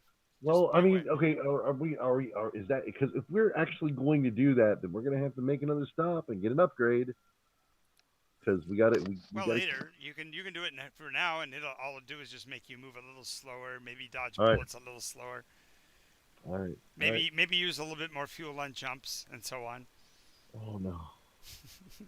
Oh no. Money signs. He sees money signs. On the other hand, there are probably people that are collectors that might pay big bucks for these things. Well, having an extra 2 wouldn't hurt. Okay. How big are they? They're about the size of your palm. And they. But they sniff They out look it. uranium. That's their delicacy, are radioactive materials. Exactly. They'll pay for himself in a while because we'll be able to get fuel from that. I can retrofit us to run off of plutonium. I mean Okay, but- uranium. But okay, but are you understanding that they have to have a planet of a similar composition and temperature? I'm quite aware of that. There are a And- lot of them. The good news is there are a lot of those kind of planets. I could probably eventually make him a little suit that he could wear. We're putting We need a mascot, damn it. putting Mob into conniptions over here. It's a puppy. We promise we'll take care of it. Yes, I've heard that story before too. The problem with that, you don't know what diseases it might carry. What it might. Trust me, it'll never be in the same biosphere with you. So you never have to worry about any disease it might carry because its body temperature is higher than 140 degrees Celsius. I mean, 140 degrees Fahrenheit. So there's nothing that could live on its skin that could ever be caught by you, And- Okay. and except it's for in a maybe the hazardous phosphor burns from environment. actually coming in contact with the atmosphere. All right, then let's go to the blast furnace and. Tarkin, we're getting a puppy. Hooray! This is awesome. Now, you know that these little things that are made of metal, they have to weigh a shit ton. A metric shit ton. Depends on the metal. We're in outer space. They're weightless as long as we're weightless. Well, no, they're on They a could planet. be made of aluminium. But they're on a planet under harsh conditions. We will not survive in their conditions. That's true. So We it's like won't. I'm We won't thinking survive that- in theirs, but there's no telling won't if be they might survive in aluminium. ours. because aluminium melts very much so at a much whatever the temperature. It's Yes, not- I think that it- your preliminary readings tell you that its primary mineral is what, galadium? Is that what we decided? Germanium. Germanium. I don't think we did. Yeah, no. Raven's already been a fan of it. Remember, she's the one that reminded you that this was out here. It was her passion to come and find this thing. She's had pictures of it Okay, since her so the thing is- her freshman year was the year they found them, and so she's been excited to find one of these since then. Of course, They she were never- her she- graduating class mascot. But she's never taken any of the hard sciences in the biosphere at all. So the understanding of how this thing lives is beyond her. But that's not what matters. It's a puppy. It's a puppy. It's gonna be more like a goldfish. I'm just saying, it's going to be more like a goldfish. Well, You can't pet it the way a without the person. glove. I mean, you might have a glove that goes into the actual Yeah, he's totally going to use container. it. He'll use one of the bio labs and use the rubber glove thing where the robot arms go out and touch it for you. That's as good as it gets. So, Yeah, the gloves would have haptic feedback, so you'd know when you were pushing on it and hurting it. I But- believe we have fully investigated all of possible outcomes of this thing. What could possibly go wrong? I don't know what could possibly go wrong. I like this one a little better. okay. Oh, that's awful small. Is that large size on your side? It's the same size as all the others, Gene, except that the perspective puts you a little bit more centered on the image, so there's more white space around you. Yeah, I see that. I might go back to the elf that I had. I looked up elves in space, female images, elves in space. Great. And I thought maybe I could. And they've got a lot of them, but too many times they have swords in their hands, and that won't work. Okay. All right, so we're headed down. How many people are going planet side? The whole team? Leaving the vessel on autopilot, or letting Sergey run the controls while you're gone? Yeah, let's let Sergey and the actual navigator. Oh, they actually wake up the navigator long enough to sit Something or the here. other. Okay. Yeah. All and right. We'll go to, Yeah, the only one that I actually know, and I can't remember his name. Scott. Flint, like in character. The only one I actually know is Flint. Flintlock Oh. Gray. Yeah. Flint, that's it. Flintlock Ray. Okay, there she is. Righto, let's get going, folks. All right. So everybody suits up, and let's go ahead and roll percentage dice. I just want to see if there's anybody who is like outrageously claustrophobic in their suit. So only if you roll an 05 or less. No, I'm sorry, a 95 or higher. Okay. 83. Yeah. Good.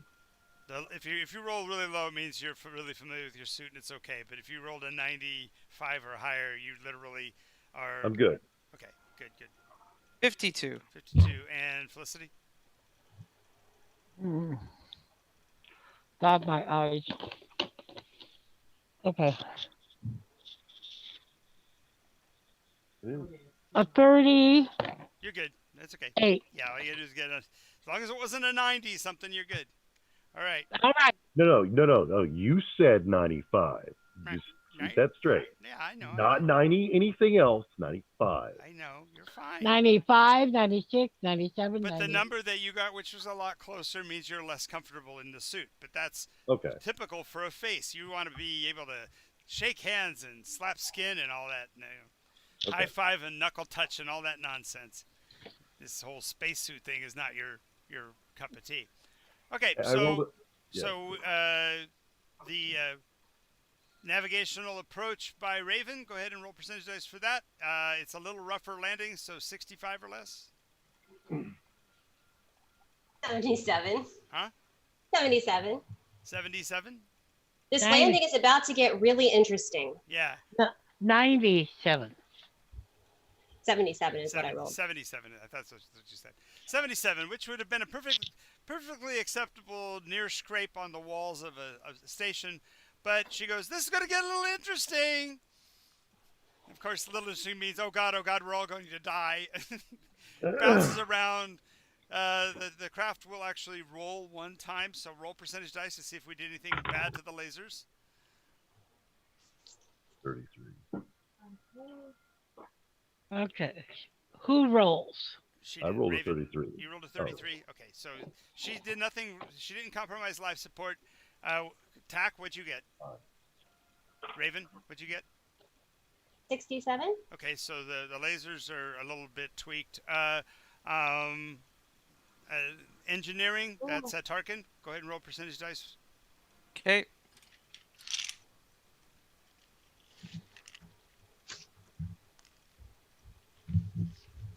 Uh, 58. 58, you're fine. And then finally, life sciences, Felicity. 26. 26. Okay, yes. We're all good. The good news is you landed the craft right side up. Woohoo! It rolled only once, crumpling one of the two lasers, so you have to do some adjusting before it can be fired again. But other I than that, passed my flight test after the 5th time, so I'm like a pro. and she didn't compromise life support. That's the main thing. So even the access panel. By the way, on board you would have a small transport of some sort, either two-wheel self-adjusting, kind of like a what do you call those things that you lean forward on? What do they call those stupid bike things? Like a Rocking chair? In the meta, are in the meta. Oh, okay. Handlebars, a what? right?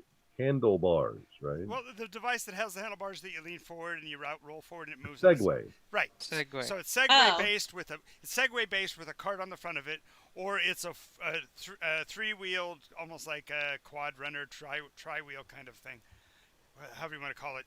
Generally known as a mule. So you have something like that to use for transporting stuff. Yes. We probably have a couple.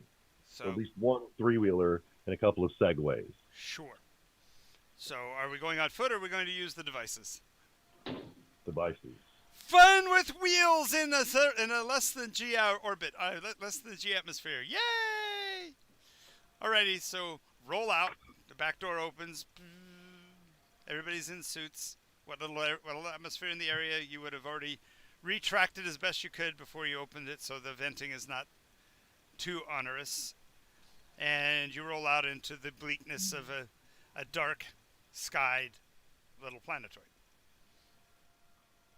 Okay. Now, on the horizon, you see the thin crescent of the gas giant that this thing orbits. And Platera, this is Platera 2. Its close in orbit is what gives it the decent gravity that you're under, but has pretty much stripped the planetoid of real atmosphere. So the temperature swings are pretty ridiculous. At this point, you don't see any of the little critters that were advertised nearby, but Raven, go ahead and roll for your actual experience reading about them. And Felicity, you guys also get to roll against the biosciences to know about its habits and life and preferences. 13. Yeah. Ooh, she's got it down pat. She's quoting from the brochure, word for word. These little denizens of Platera 2 prefer 57. Yep, you're able to validate that what she's telling you is basically the generally accepted truths about the little things. They prefer the shady sides of the rocks and such, and only apparently reproduce in the deep shadows of the few natural caves and meteor crevices. So. Can we use kind of a sonar device to detect the cave? Well, they're metal-based, so any kind of metal detector would work. Okay. And it doesn't take long to discover there's a low descent into what looks like a cavernous side of a crater ahead of you.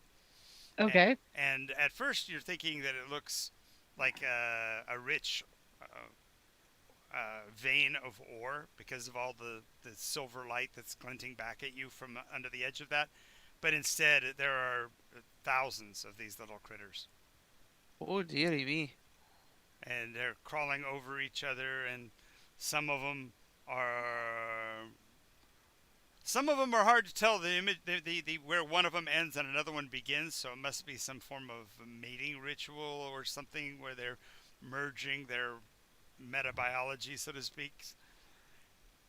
And of particular note is out near the perimeter, you find two rather massive versions. They're almost a meter across, and their backs seem to be boiling. Little bubbles are popping on the surface of their flesh. There's little silvery flesh, and each time one of these little bubbles pops, a little tiny version of one of these crawls off and starts moving towards the rock. Ooh. Oh. And they're like fountains. That wasn't covered in the textbook. Oh, an interesting pimple. They're Yeah. like the Suriname toad. Yeah. Yeah, that Carries That- the eggs on its back. Yep. back. Yep. Okay. So you going to attempt to collect a specimen and put it into a container, or what? Aye, I suppose. With some help from our tactician. Oh, yeah, Raven's all about it. Because, I mean, puppy. So how little or big of one do you want to try to grab first, so to speak? And are you going to touch it with your hands, or are you going to use the mule's little servo arm to pick them up? Well, they're pretty heavy. Yeah. Well, don't grab a big one. Grab a young one. Itty bitty teeny tiny. I put the standard atomic weight of germanium into the chat area. They're heavy. Yeah. So what would be the mass equivalency of, say, 1 pound in regular? Is that a mathematical constant, or what does that come out to be? On low gravity, 1 pound of mass. I mean, the mass is the same, but the weight is different. Right, but we're talking about The 70. atomic weight is I don't know. compared to say. Give me a second. I don't know the equation in my head. That's all. Travis is So the engineer is atomic- actually doing the engineering math. That's funny. it's not that bad actually. Comparing Iron is 55. Lead is 207. you said it's Oh, okay. very low. Okay, that's not bad. Mm. It's a little bit heavier than metal, a little bit heavier than iron of the same size. So I was thinking it was different. I'm sorry. that's fine. That's fine. My equation was off. He goes, Those are light. these things are really heavy, and then you see the robot arm go, wee! Oh, that wasn't so bad. But the thing is that when you use the little arm to pick it up and drop it, when the arm opens up, the little handlets have grabbed the end of one of the armature fingers and is holding onto it for dear life. So it's like It's slightly heavier than copper. oh, okay. So Copper is 63. okay. But anyway, it's trying to shake the little thing off, and the little thing's holding on to the armature. But in low gravity, it wouldn't have that weight. Tarkin, Raven, are we kidnapping? No, we're Okay. adopting. We're adopting. You want to see the paperwork? I have paperwork. And she really does have like this. Yeah. Somewhere out there's one of those websites that says, "Adopt your own Pangean." And she waves it in his face.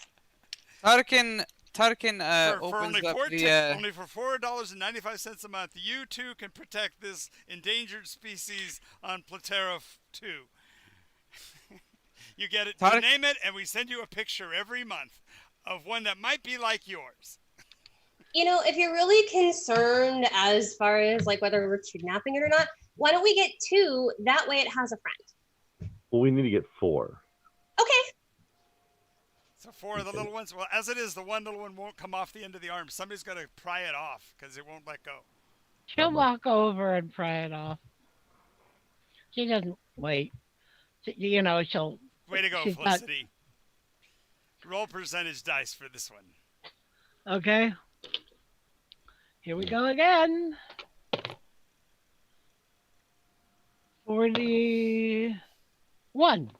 Yep, she basically, by coaxing, she actually nudges it enough that it lets go and drops into the little container.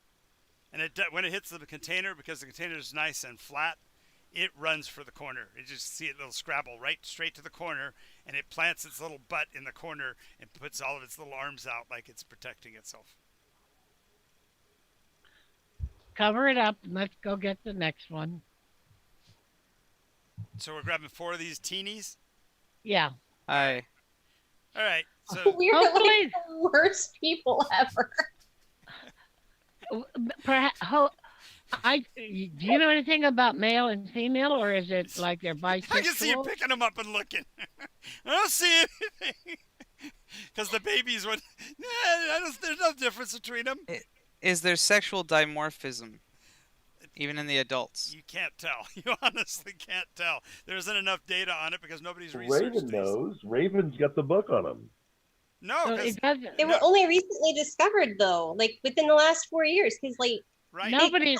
they were discovered my freshman year, but nobody's actually been out here to do research on it because they couldn't, whatever, with the ships or whatever, and so we're like the first ones. They did like a GoFundMe and they raised almost a quarter of a single, mega credit or whatever. So you got paid 8 times what they couldn't even raise for this project. But she got her certificate proving she could be the adoptive owner of 4 of these. So That's true. She pays her 14 standard credits a month to keep this going. There's one for Tarkin, there's one for Raven, and there's 2 for me because I've got to sell them to somebody or make use of them or whatever.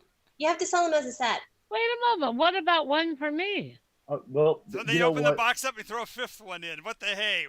You know what? 1 for every crew member, then 2 extra to sell. Okay, so now we're up to 6, which is great. Okay, so when you drop the 4th one in, each one of them is now protecting a corner, right? Yeah. When you drop the 5th one in, the first one grows to twice its size. Ooh, this is fun. Wait a moment. Wait a moment. This is not good. This is not good. This is not. I think 4 is a good number. I think 4 is an But excellent what happens number. if we put another one in there? No. It's science. It looks territorial. The reason why it got bigger is it literally puffs itself up so it looks like a puffer fish. So that little image that she's got now has like little hands at the ends of its bigger, rounder body. And the eyes are like spread out even further to make them look even bigger and scarier. It's a defense mechanism.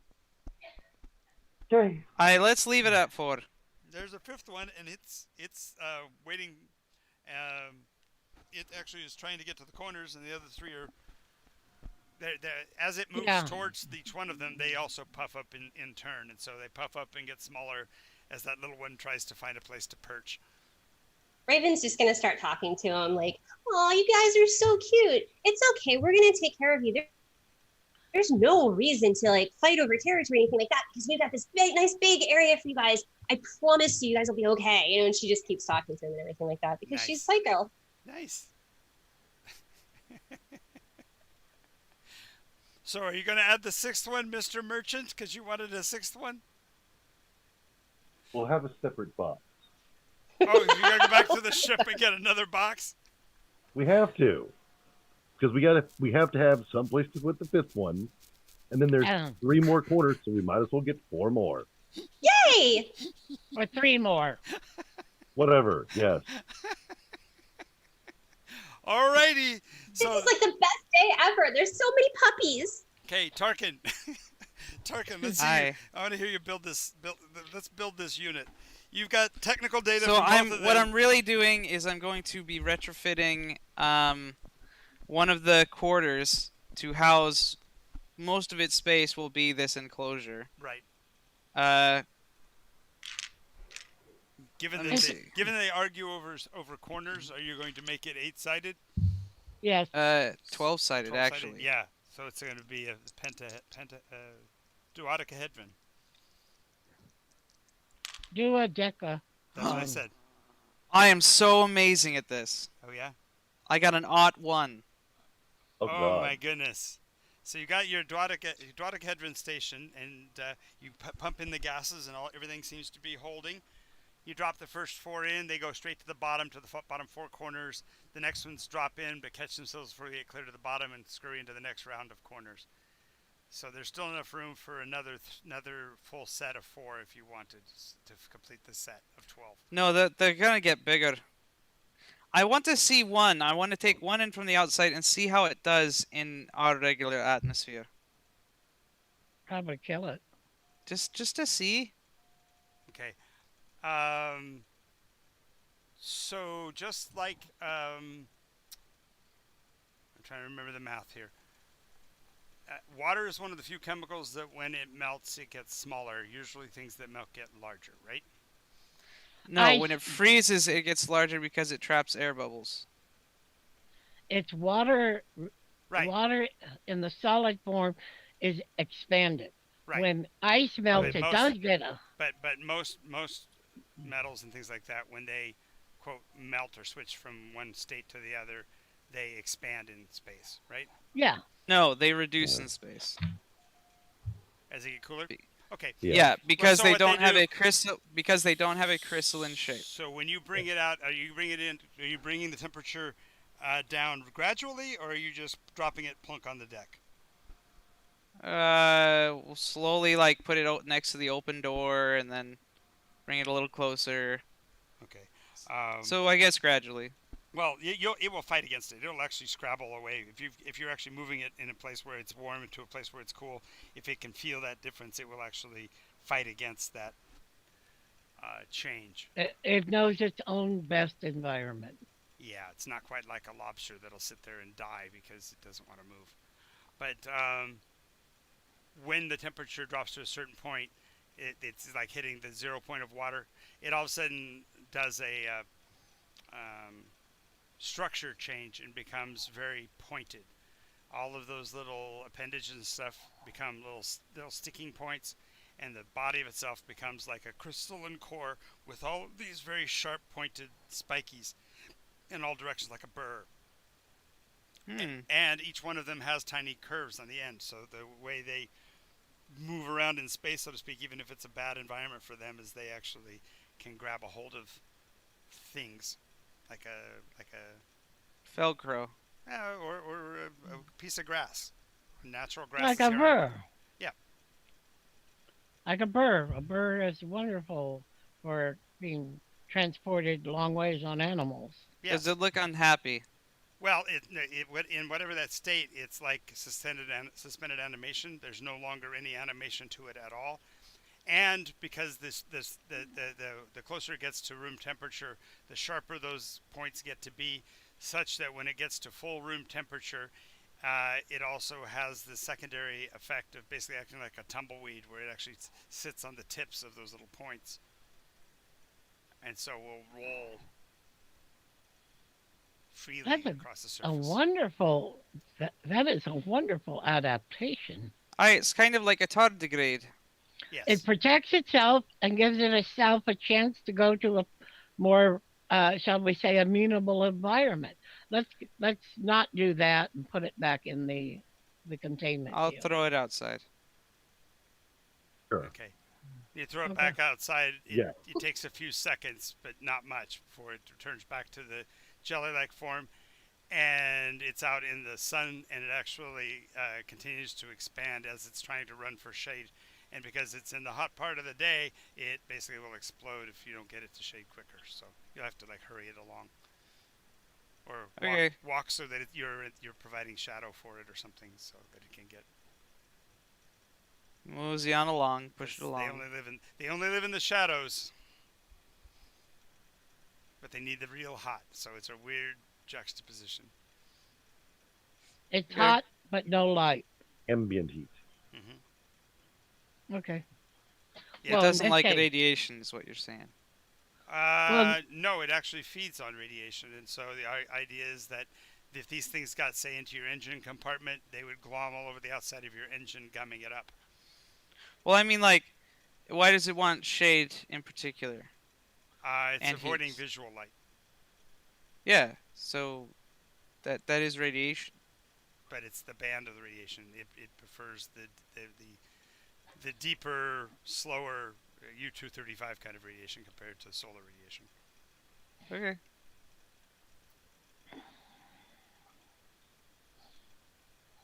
It has a fragile equilibrium. Well, a lot less fragile than us, for sure. Right, Yeah, right. made of metal. As a matter of fact, go ahead and Tarkin roll a percentage on technical advisories, because this is now taking it beyond the biological. Your realization about its preferences here. cause something to be triggered in your memory. I want to see whether or not you can access it. So 65. 58. Okay. Yep. You remember reading someplace that this planet was put off limits, not because they didn't want to study them, but they recognized that this would actually really f up an engine if these things got involved in the fuel line system of a craft. Oh, we're gonna want to keep them far away from our engines. But they're in a closed containment system with no access from the inside. So they should be perfectly safe. Perfectly. What could Perfectly possibly go wrong? Exactly. They're only. But puppies. also, if they're exposed to our atmosphere, then they solidify. So Yeah. even if the Oh, it's better containment than a breaks, they'll rocket. just be dormant. I wonder how long it can stay that way. Well, I see no reason why it wouldn't always stay that way. Tardigrades can stay that way for hundreds of years.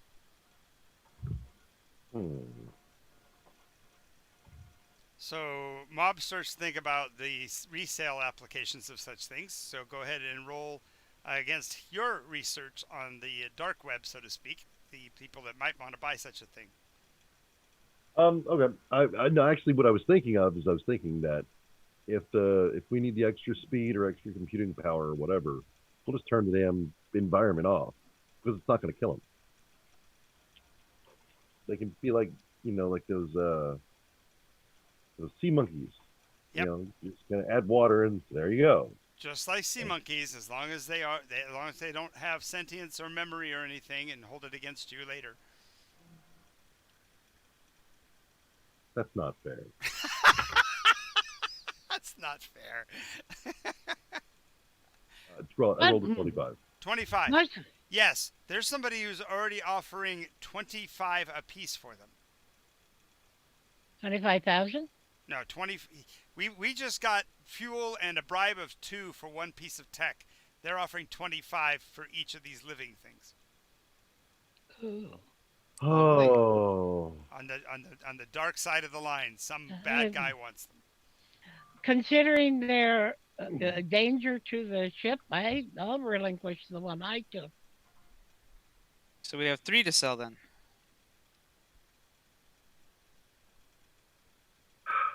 That would buy you an upgraded vessel for 75. Absolutely.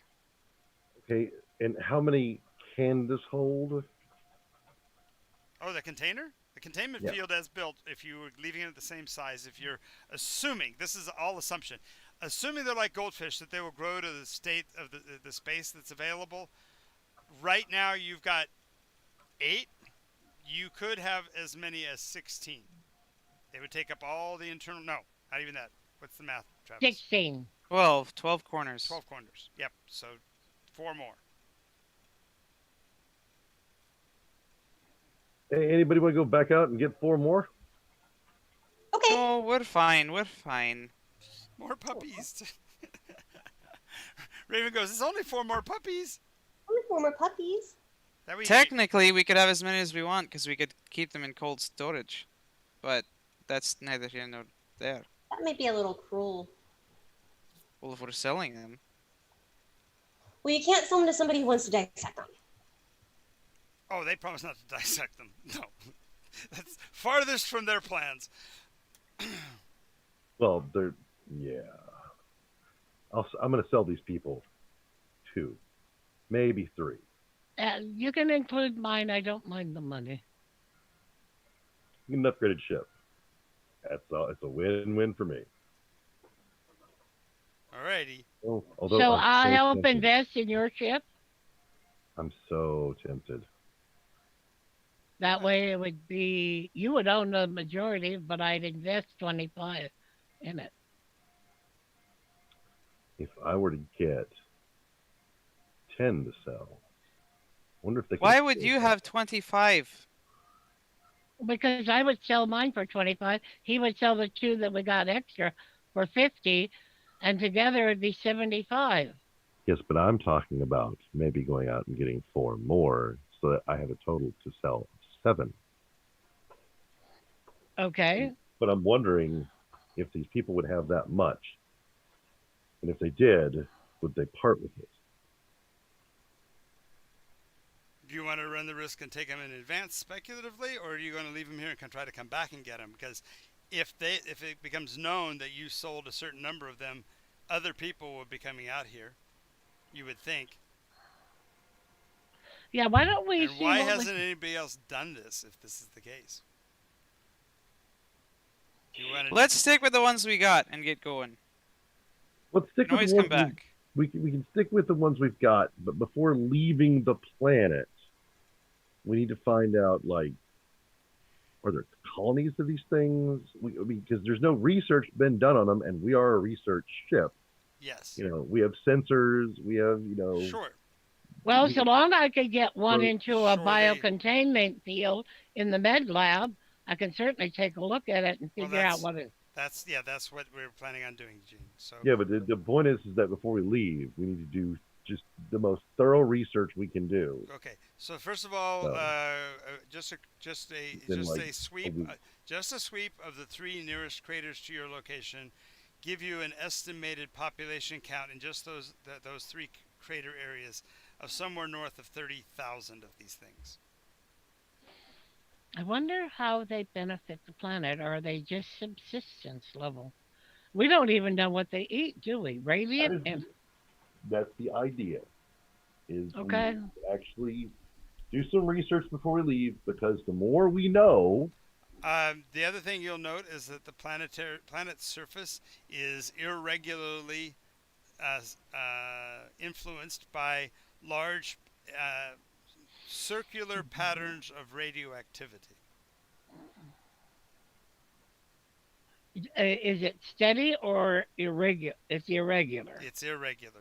Some places have circles laying upon circles. Other places have single blast areas that are bereft of anything.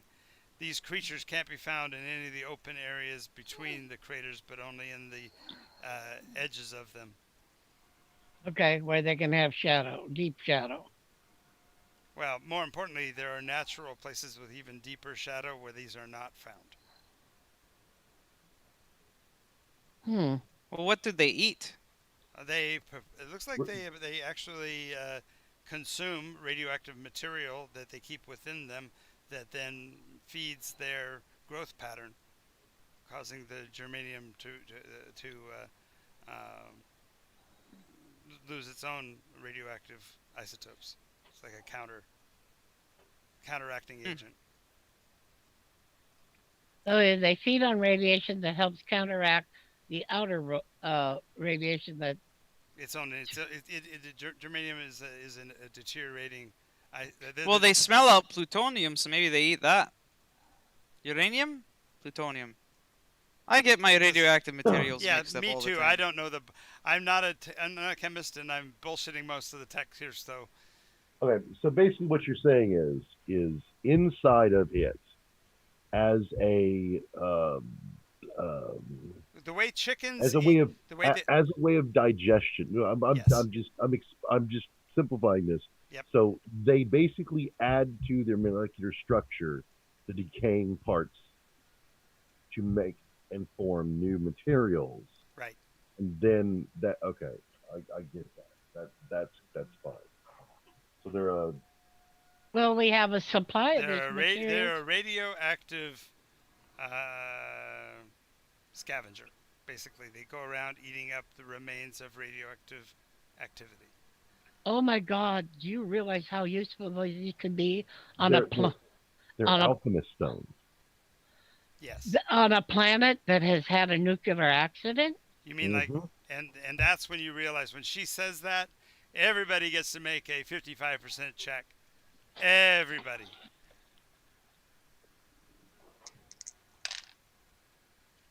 Hot 7. 13. Mob. So you have to give out the number. 99. 99. Well, his hot 7 Even will as, bounce. even as she said radioactive, it doesn't even catch you. But then she says in areas of radioactive, what'd you say? Radioactive destruction, where Right. there's radio. Right. Yeah, You but- know, And then it dawns on you guys, the rest of you that made the roll, it dawns on you that this planet was attacked by a nuclear attack at some point in the past, proving without a question of a doubt that technology had to be here for there to have been a nuclear war. Hmm. I think So we we have can't leave yet. no. We can mark it. We can claim. No. There's something here. I want to find it. I don't care if there's thousands of buildings. I want to be inside one of them before I leave. Okay. Because we are here first. Nobody else has braved this place. No, somebody else has been here first because somebody was here and discovered the creatures 4 years ago for Raven to have heard about it at college. So somebody has been here. But they didn't come back, is the point. Well, you haven't done research into the Well, they had scientists. to have. They had to have come back at least with the data. Dead at men least- tell no tales. Right. But I don't think they had a return trip back here. Yeah, that's what I'm saying. It's just No. this place is so inhospitable that nobody would come here. So Except for these weird little creatures. Now we know eat radiation, so there had to be ambient radiation here of a sufficient degree to support. And yet In they the- don't like ultraviolet. Maybe it's not necessarily the radiation that they don't like from the sun, because that doesn't follow. Because radiation's radiation. Maybe they don't like something like neutrinos, some other particle that flies out of Yeah, gas. or That's- maybe go ahead. it could also be that just the sunlight or the light from the resident star heats up their bodies and causes them to go pop. I mean, like an ant underneath a magnifying glass kind of thing. It's Deuce's cook. Because they are metal. Mm-hmm. And there's no pigmentation. It's just full on. Mm-hmm. And there's no atmosphere. I mean, it just makes me think that they just heat up. That's why it doesn't like the light. Mm. So that's what I'm thinking. Interesting. I mean, it's just I don't know. They're shiny. Okay, then I agree with you. I think we need to check this out because nobody bombs a planetoid for the heck of it. There had to be something here at one time. Now it could be totally obliterated, or we might find some signs of it. Especially in those caves that are a little deeper, where we saw no signs of life. That might be a good place to check. Is there, That's a weird look on your face there, Jesse. I'm looking over what germanium is, and that was interesting. Sorry. I did not realize that they were chrome colored. Yeah. They're not what? That They're chrome. They look like the T1000. Yeah. Oh, yeah. Yeah. They're like Raven apologized when she drew the picture. She said, "This is not going to translate very well." It just gave me the information on the molecular they're structure. liquid. Yeah. They are liquid Liquid germanium. That's such a. It looks like the T1000 with Shiny. weirder. Yeah. Wait, and what color are the eyes? The eyes don't. Well, they'd appear as just black holes because all there is receptors.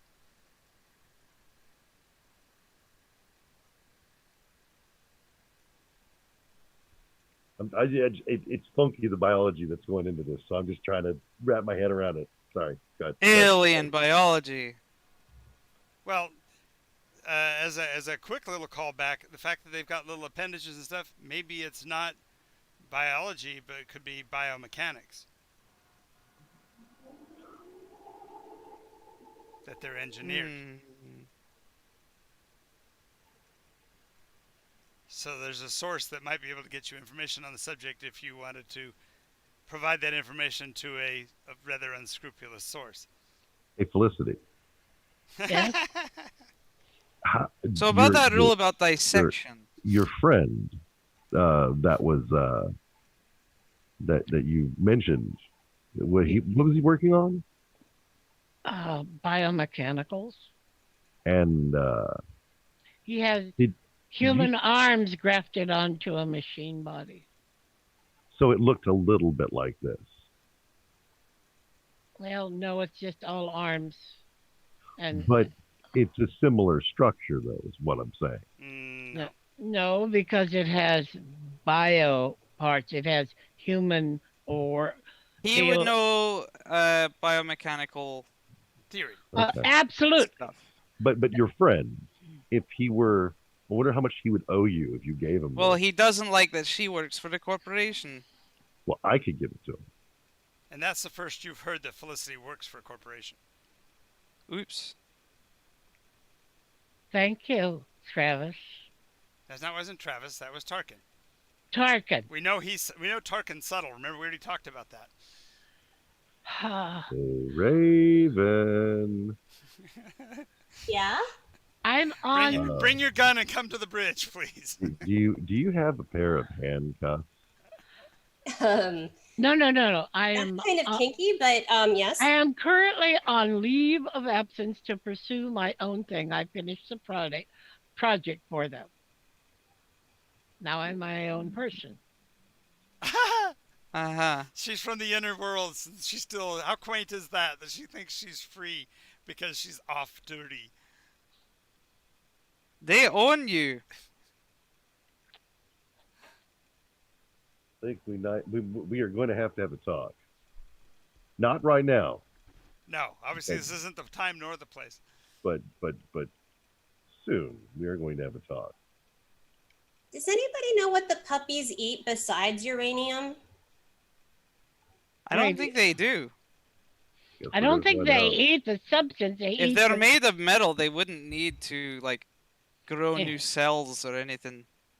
Well, it would if they're repairing their atomic structure. Yeah, but they're using the radiation, the off, shall we say, the byproduct of a radioactive substance. They're Well, u- radioactive material is just free. Electrons flying off. Yeah, Yeah. they're free particles, so they don't need to add more particles besides that. They're literally taking in particles. Well, they're using the energy to Particles do is a hard word to say with a Scottish accent. particles. Particles. Call them bits. Particles. Party bits. Tardigrade. That's another fun one, huh? But yeah. Hotty totty. Okay. Hoity-toity. Governor Tarkin. I knew there was a reason I didn't like that name. Nice. And not even There's related. something- Not even related. He's named after the movie version. Okay. Anyway, All right. But yeah, we will pursue as much research about the planet as we can. I want to see why people aren't coming back here. Okay. These are like some kind of like Well, horrifying. first of all, there's there's a law. There's actually alliance law that says that that these things are contraband. ooh, Oh well, that would have been nice to know right from the start. You didn't think about it. Um, You didn't think about it until you started talking about commerce, and then you realize why would there not be anybody out here? Because this is black. This is as black a black market as you can get. All right, we will. You're xenobiologically kidnapping. You are transporting animal life forms without permits. You haven't gotten the medical councils to even confirm that they're biologically safe to be in your environment. I mean, you've crossed a whole lot of lines by just pulling them on board the vessel. Let's just get it done and over. Let's go and get our payday. We're gonna keep a couple, but we're offloading the rest of them. We're keeping the ones we have. We have how many? 12. We have 8. 6. 8. We have Aye, 8. sounds good. Let's go. We'll get rid of 6. Aye. That'll get us something of an upgrade, but good God, I don't know what's going on. Not sure this is a good idea. But Okay. Well, so onward. but you want to do more research, right? Yes. Well, no, No. some Yes. some Yes. research, but not. But Ra- Raven, we can't short say. answer for 1. Okay? I'll text you. Okay. 1. I got your question, and I just think the answer is yes, 1. Okay. Puppies. Yes, 1. Pupae. Okay. So, you're going to stay and do research on what else is here, or? Uh, If we do, we run into the problem of getting caught because you don't stick around once you've taken something. Wait, All right, let's there's get nobody to going and stop come you. back. Should have done the research beforehand. That's usually what you do before you start loading stuff on board your ship. That's true. Well, we've already had the thing. Let's unload the ones we have, go do our research, and then come back. All right, so start plotting the jump there, Raven. Okay. Percentage dice. No, I mean dumping off the ones that we have outside, and then going do the research, and then bringing some back on the ship or whatever. Oh, you want to unload them now, here, Yes. and then they won't be on board the ship while you go do the other thing. Yes. Well, what he's saying is be smart, unload them where we don't have them, do our research, come back and get. And then we find some on board our ship, unbeknownst to us. You're getting way ahead of me, Travis. Yeah, that's okay. Getting way ahead of me. What do you mean? No. I don't know what you mean. Of course you don't. So, I'm sitting back here where it's cooler because it's hot up there. So, anyway, so you're going to physically take them back off the ship, and they Yep. go. All right. That way there accidents on board the ship. What's that? That way there'd be no accident on board the ship, such as our clever little jack of all trades getting curious about them and letting them free. Well, the bottom line is that keeping them off the ship while we're here means that we can't get in trouble. Right. Yes. So. And the do excuse research. is I'm doing research Yes. in their native habitat. All right. Yes. There's no laws against doing research here, right? No. It As is a matter of fact. we're not allowed on the planet. Are you sure? They said they can't. That's what he said. Oh, Yes. Well, I'm just quoting John. Yep. So, It's not. You're not supposed to be on the planet's surface. But there's nobody out here to stop you. You're literally the only vessel. well, right now. Well, right. So, And unless you're broadcasting, they don't know you're out here. So, sorry, pardon for the noise. it's interesting. I hear more of his fan than I do of his voice. Sorry. yeah, I know. Had to take care of something. Sorry about that. It's okay. But Yeah, yeah. that sounds like a good plan. Let's do that. Okay, so we take them out. Why, poor you Raven go. has to say goodbye to them as she lets them go crawling back into the shadows. Well, we make sure they get back in the shadows. I Yeah, know, of but course. still, it's hard to say goodbye after you've already We named. can, It's so You can also hard I'm sure to she's- say goodbye You've already named to all 8 of them, haven't you? tardigrades. I did name them all. Yes. well, Alpha, keep your beta, name. Gamma, Delta, Pi, No. Epsilon. Kevin, Eugene, Michael, Michelle, Tori. They all have Nice. names. When you name a thing, it becomes a thing. You are a good person to name them. We don't want them in our engines. We don't want them in any place. We don't want them eating radiation, which is our fuel, isn't it? All right, let's leave them outside, and we'll come back and get them. If they Can want to we stay, take they'll it? still be here. Can we take an aerial survey and readings? That's exactly what you'll do. Is after you unload them, then you go back up into the ship, Okay. and go do a quick orbital. It's actually relatively easy because as a planetoid goes, this one's not really much of a threat, and so you're able to determine that the angles on this suggest that this actually may have been something larger, like it may have been a planet at some point in the past, which is And you, interesting because that suggests that the Dyson sphere was a planet at one point, long, long, long ago. The Dyson uh, Whatever it constellation, is. constellation or whatever you want to call it, well, and use that um,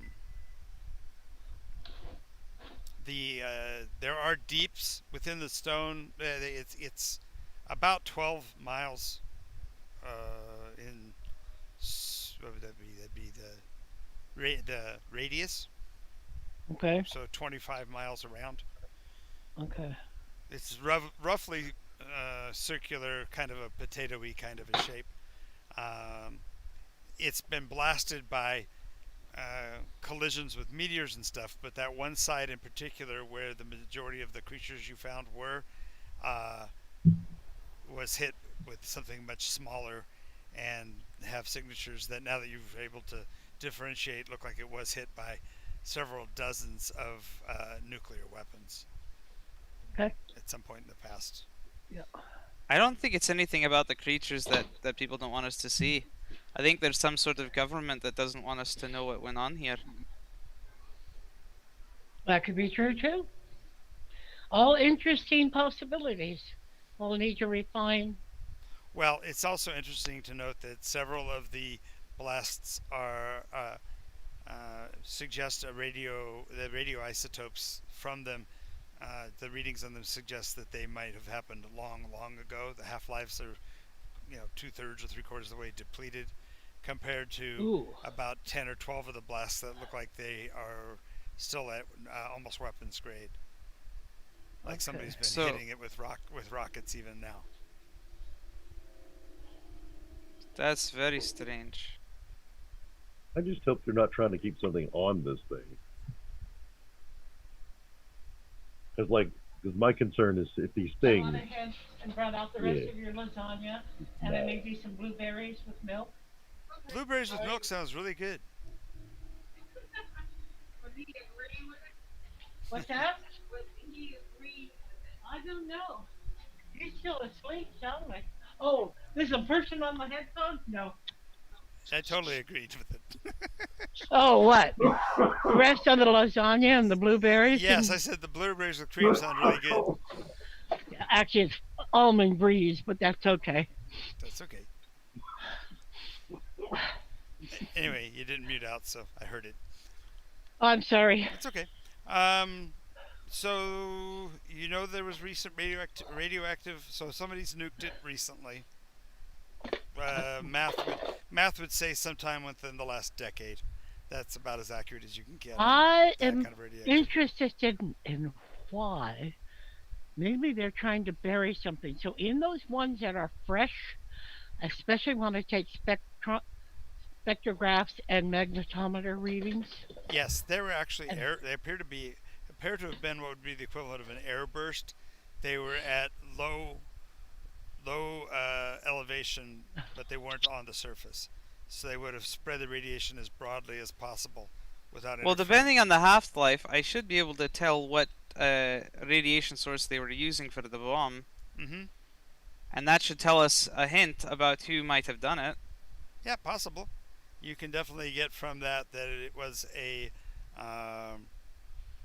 now outlawed level of atomic weaponry. It's the sub 50 meg. It's the stuff that could have been sold to terrorists. Hmm.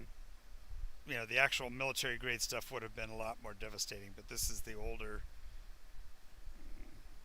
Maybe they're using it to get rid of the old stuff. I don't know. Is there any shrapnel left?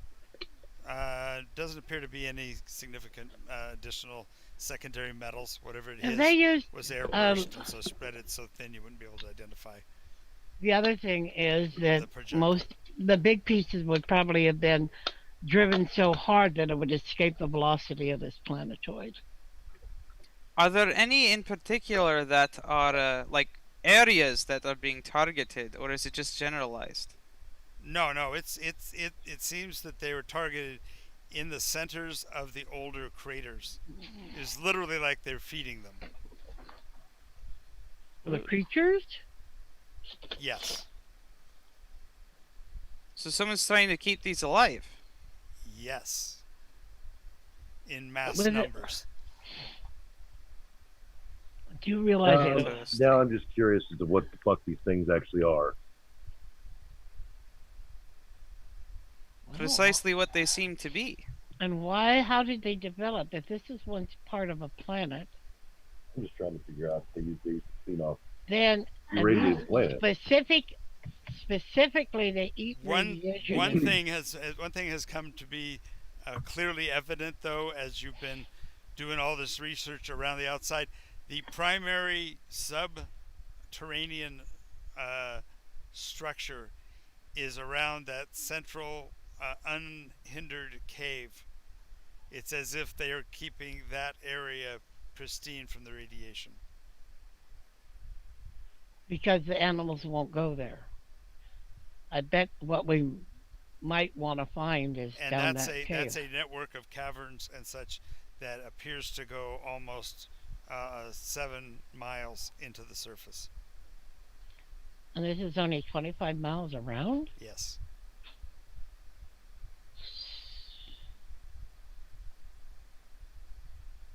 She seems to hiss a little. We're talking about almost to the core. Okay. More So- than that. So we're gonna have to come back and get some like. High we're a research ship. We should have like boxes full of drones to survey like. Yeah, you got a lot of the vision, the smaller aerial and specifically non-atmospheric drones. So in that case, then we need to just, you know, Here. we need to. I'm getting the Indeed. drones up and running. We're gonna Yeah. see if we can get one down in there. Oh, I hear a kitty who is protesting. Well, you don't get a vote, Kitty. He protests a lot. Now! Now! Now! Oh my, look at that beautiful black kitty. He said, love me. You haven't been touching me. What do you mean you're looking at a funny thing in the face and twiddling your fingers on something that's not me? Mhm. Alright, so John, I'm gonna roll to get some drones up and running and getting down into that hole. Sure. And with the information you've gathered from your TAC advisor, you can get that up to 75%. 31. Easy peasy. Half a dozen drones.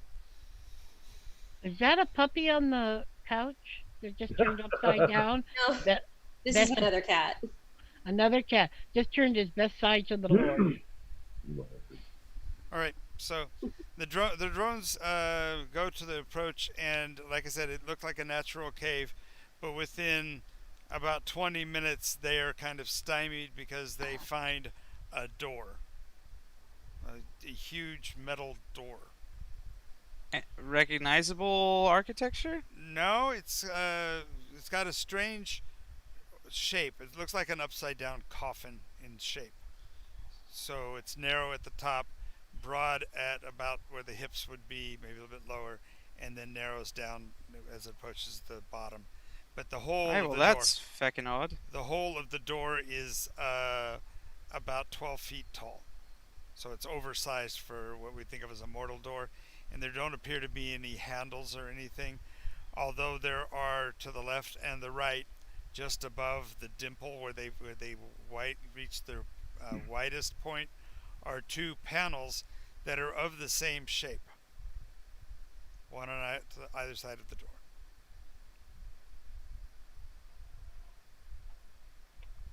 Interesting. Very interesting. Or I'll stay staring at the screen. So say again, what's on either side of the door? At about the point where the dimple is, where it's the widest point, just above that, Mhm. are two more panels that are about 6 inches tall, 7 inches tall, that are of the same shape. Do they have Narrow writing at on the it? narrow at the top, narrow at the bottom, with a dimple about 2/3 of the way But down. do they have any? Do they have any marks on them? They do or- not. I'm gonna get a drone close to see if I can poke at the panel. Okay.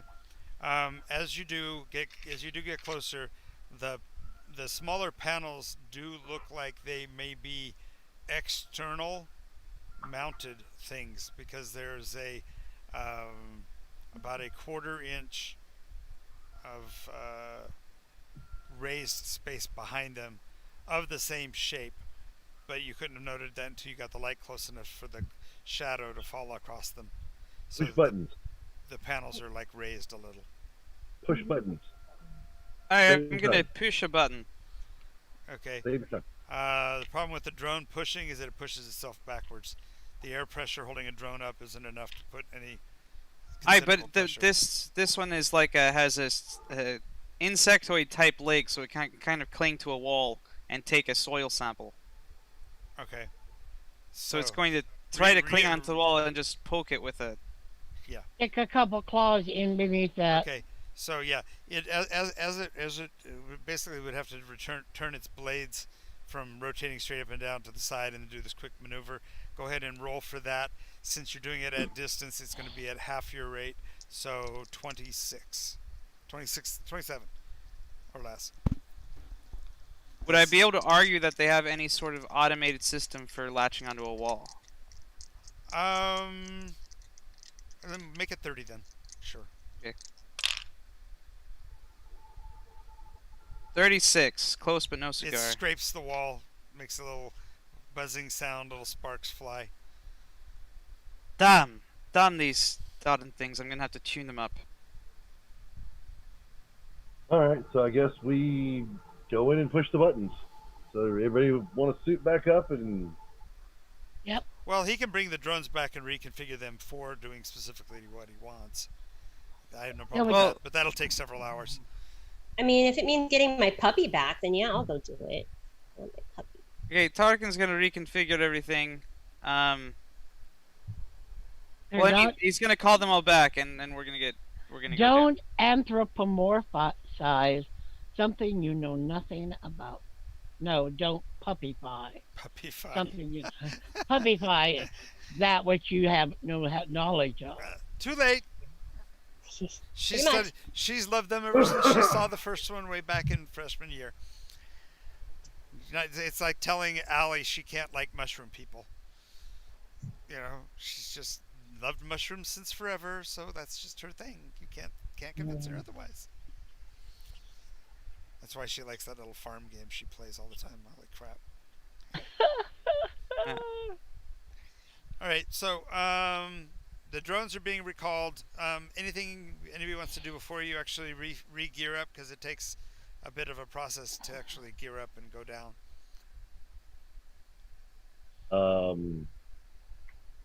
Make sure Raven has her heaviest weaponry. Okay. You know. I wouldn't mind a heavier grade weapon than what I usually carry for personal defense. You're a corporate. You might shoot me in the back. Aye. Wow. Raven would like to make a call. Sure. Basically, what we discussed in PMs, she'll actually do that now Okay. and ask some other questions, Okay.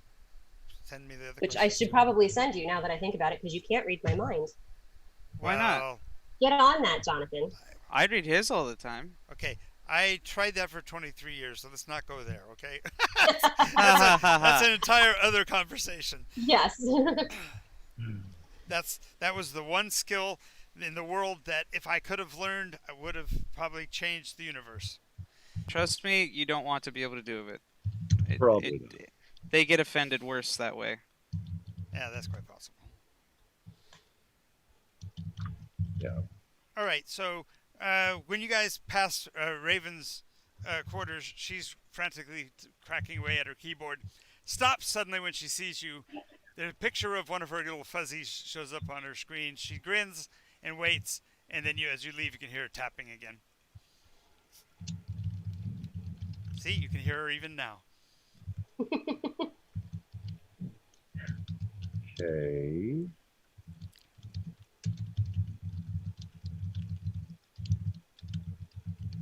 Would you like to share, Raven? Quite the Oh, it's okay. It's something old school friends. Aye, doing homework, are we? Good. I always love a studious person. Sure, I'm doing homework. That's it. Her degree is hanging above her bed. Anyway. Right. Well, first degree is only first degree. Well, yeah, it's high school. Yeah, but well, that and she has the flight school stuff. Yeah. Yeah, she got that from the Evelyn Woods Speed Flying School and Cracker Jacks. All right, so get everybody geared up then. Who's going back? I'm certainly going, and I'm taking some drones with me just in case. All right. I'm gonna go, So you and the swarm of drones. and I take medical equipment with me. Okay. So you, the swarm of drones, and the medical cart go rumbling back in. Well, the captain's coming too, right? Mob's going, right? Or is Mob going, no, that's enough of a team. Let's not all go. You can. I can stay behind and monitor you from here. Yeah, you can watch the drone feed. Yeah. Because I don't want to be in the cavern with the possible killer things that might kill. Wait, are those cute things killer things? No. There's a 12-foot door in some underground cavern. And if you think I'm going to go, well, I am Indiana Jones. Fuck, I'm going with. Never mind. Shit. Be true to your character. Approved. Stand by.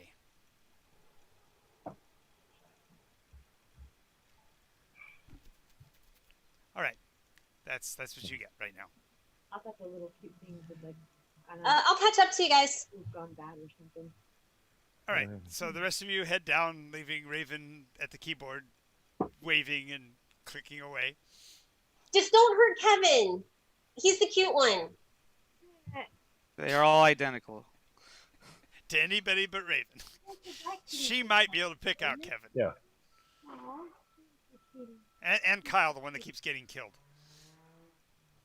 Kenny. Kenny. No, Kevin. Kevin in our world. Ha ha ha. All right, so you're down. You've entered the cavern. The way the construct looks, it appears as if the building that the door was in may have pre-existed the actual dirt of the cavern. So it's as if the structure was actually buried after the fact, possibly by all the nuclear activity on the surface. Interesting.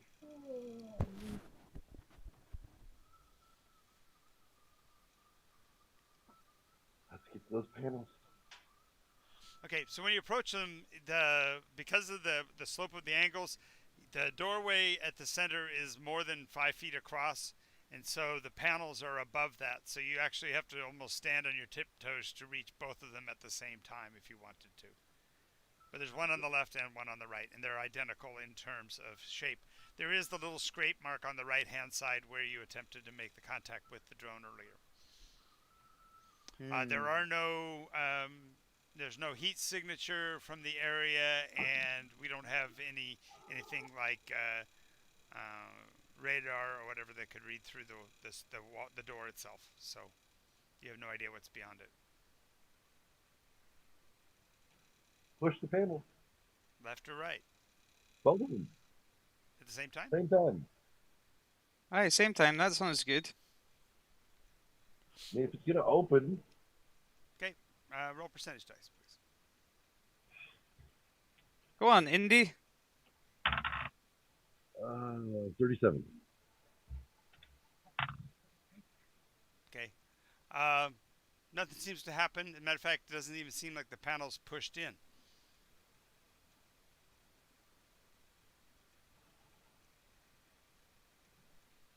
Can we How much- push it? How wide is that? The panel again? How wide? The door at the center is more than 5 feet wide. So to reach the two panels, you got to reach up above that, and it almost like on your tiptoes to reach both panels at the same time. Yeah, but she's quite tall. So go ahead and try putting her hands on both panels. Put your hands on the panels, not necessarily pushing on them. Nothing happens. You're still remember you're still wearing your gear and gloves and all of that. So Yeah, I can't dare to take them off, can I? nope. Hmm. Go back and get one of those little motherfuckers. So you're gonna go back to the Get nearest two of shadow, them. nearest Get shadow, two of and them. bring 2 of them. Okay. Putting them in the container and bringing them back. Yeah, I suppose. Raven, you're watching. Go ahead and roll percentage dice. It's their hands that have to touch this panel. They don't Maybe have they hands, get a do lot bigger. These things, these little alien metal things that with the weird fucking. What'd you get? 82. 82. Yeah. He just grabs 2 indiscriminately. You can't even tell whether they're ones you recognize or not. Well, there's over 30,000 of them, and we're Not even necessarily in the same cavern. I just was rolling to see whether or not she identified them as Kevin. Any one of them as Kevin. That's all I was checking for. Just to be silly. Message, by the way, Raven, the message asks you to please verify final request. So they just want to know if that's what you meant to ask.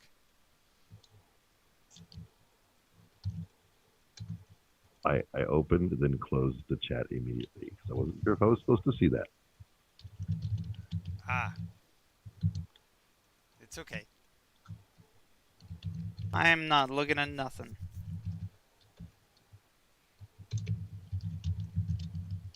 Okay. She's clacking away again. So you're able to bring them back, and yeah, you've got 2 of them, 1 in each hand. Take them to the doors. Take Okay. them to the panel. As you take them to the doors, the solidity of the metal of their, you feel their density because you're holding them in your hands as you're reaching them up.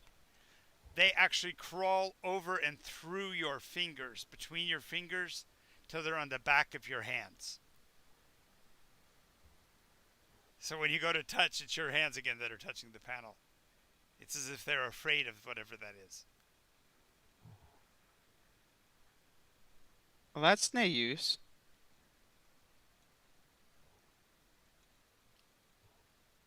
Do we have outward projecting voice? I'm sure we have like radio. Well, that would only project from one of us to the other. She's wondering if maybe it's sonic in nature. Please stand by. Message comes back. I'll just sit, thanks. Yeah, you'll be fine. You'll be all good. Did you hear Gene, John? One more time, Gene. I said, I'm wondering if it's sonic that might open these up. Like the And- hedgehog. You could try a hedgehog, I suppose. Well, not a hedgehog. I was wondering if we have a way to project a voice outward from these suits. Well, sure. they are. Yeah, you could turn on the little speaker. Okay, that's what she'll do, and she'll try a various set of harmonics. What You know. specific set of harmonics would you like to try to use? Not language, but she'll start at lower register for her, and then she'll work up to the highest she can go. What is the Elven word for friend? Open up, you bastards! Belloc. Melon. Belloc. Speak, friend. No, and I was then- going with the Indiana Jones. Belloc. Damn it, he's already been here. Oh yeah. Damn it, Belloc. I'm sorry, Indy. I hoped you in the highest of regards. Someday they will find you, and you will be history. Sorry. Oh, and look at the time. If she's speaking to the door and doing the harmonics, and Raven is waiting with bated breath for the response to her request, we have to end for the day. All right. Perfect timing. Oh no. Don't forget the questions I asked. I know I answered them. Except for the second one. You said stand by. I answered the first one and the second one, and then I said stand by on the third. Right. I'm still waiting for an answer on that one. That's why I said don't forget the questions I asked. Right. No, I know. And they responded with stand by. But then they asked you to re-verify your question. Which I did. Right. And when you did, they said, please stand by. Think Right, about but it. we're ending the game, and so I'm saying by next week, Yes, by next week, we'll have answers for them. just don't forget the question. Because I will. Aha. Fair Write it enough. down. Write it down. You have notes. Yes. And then put it in No, private. just grab it, copy and paste it, and put it in the Discord under Thursday. Because I think The Discord where? in Nycos, the Thursday group doesn't have there's nothing in Thursday, I think. Okay. If you go look, we just rename it Serendipity Falls, and we're good to go. Let me go look at that. While we're doing that, I'm going to go ahead and close out the channel. Thank you guys for watching for today. Thank you for being a part of our program. I hope to see you again next time, and be sure to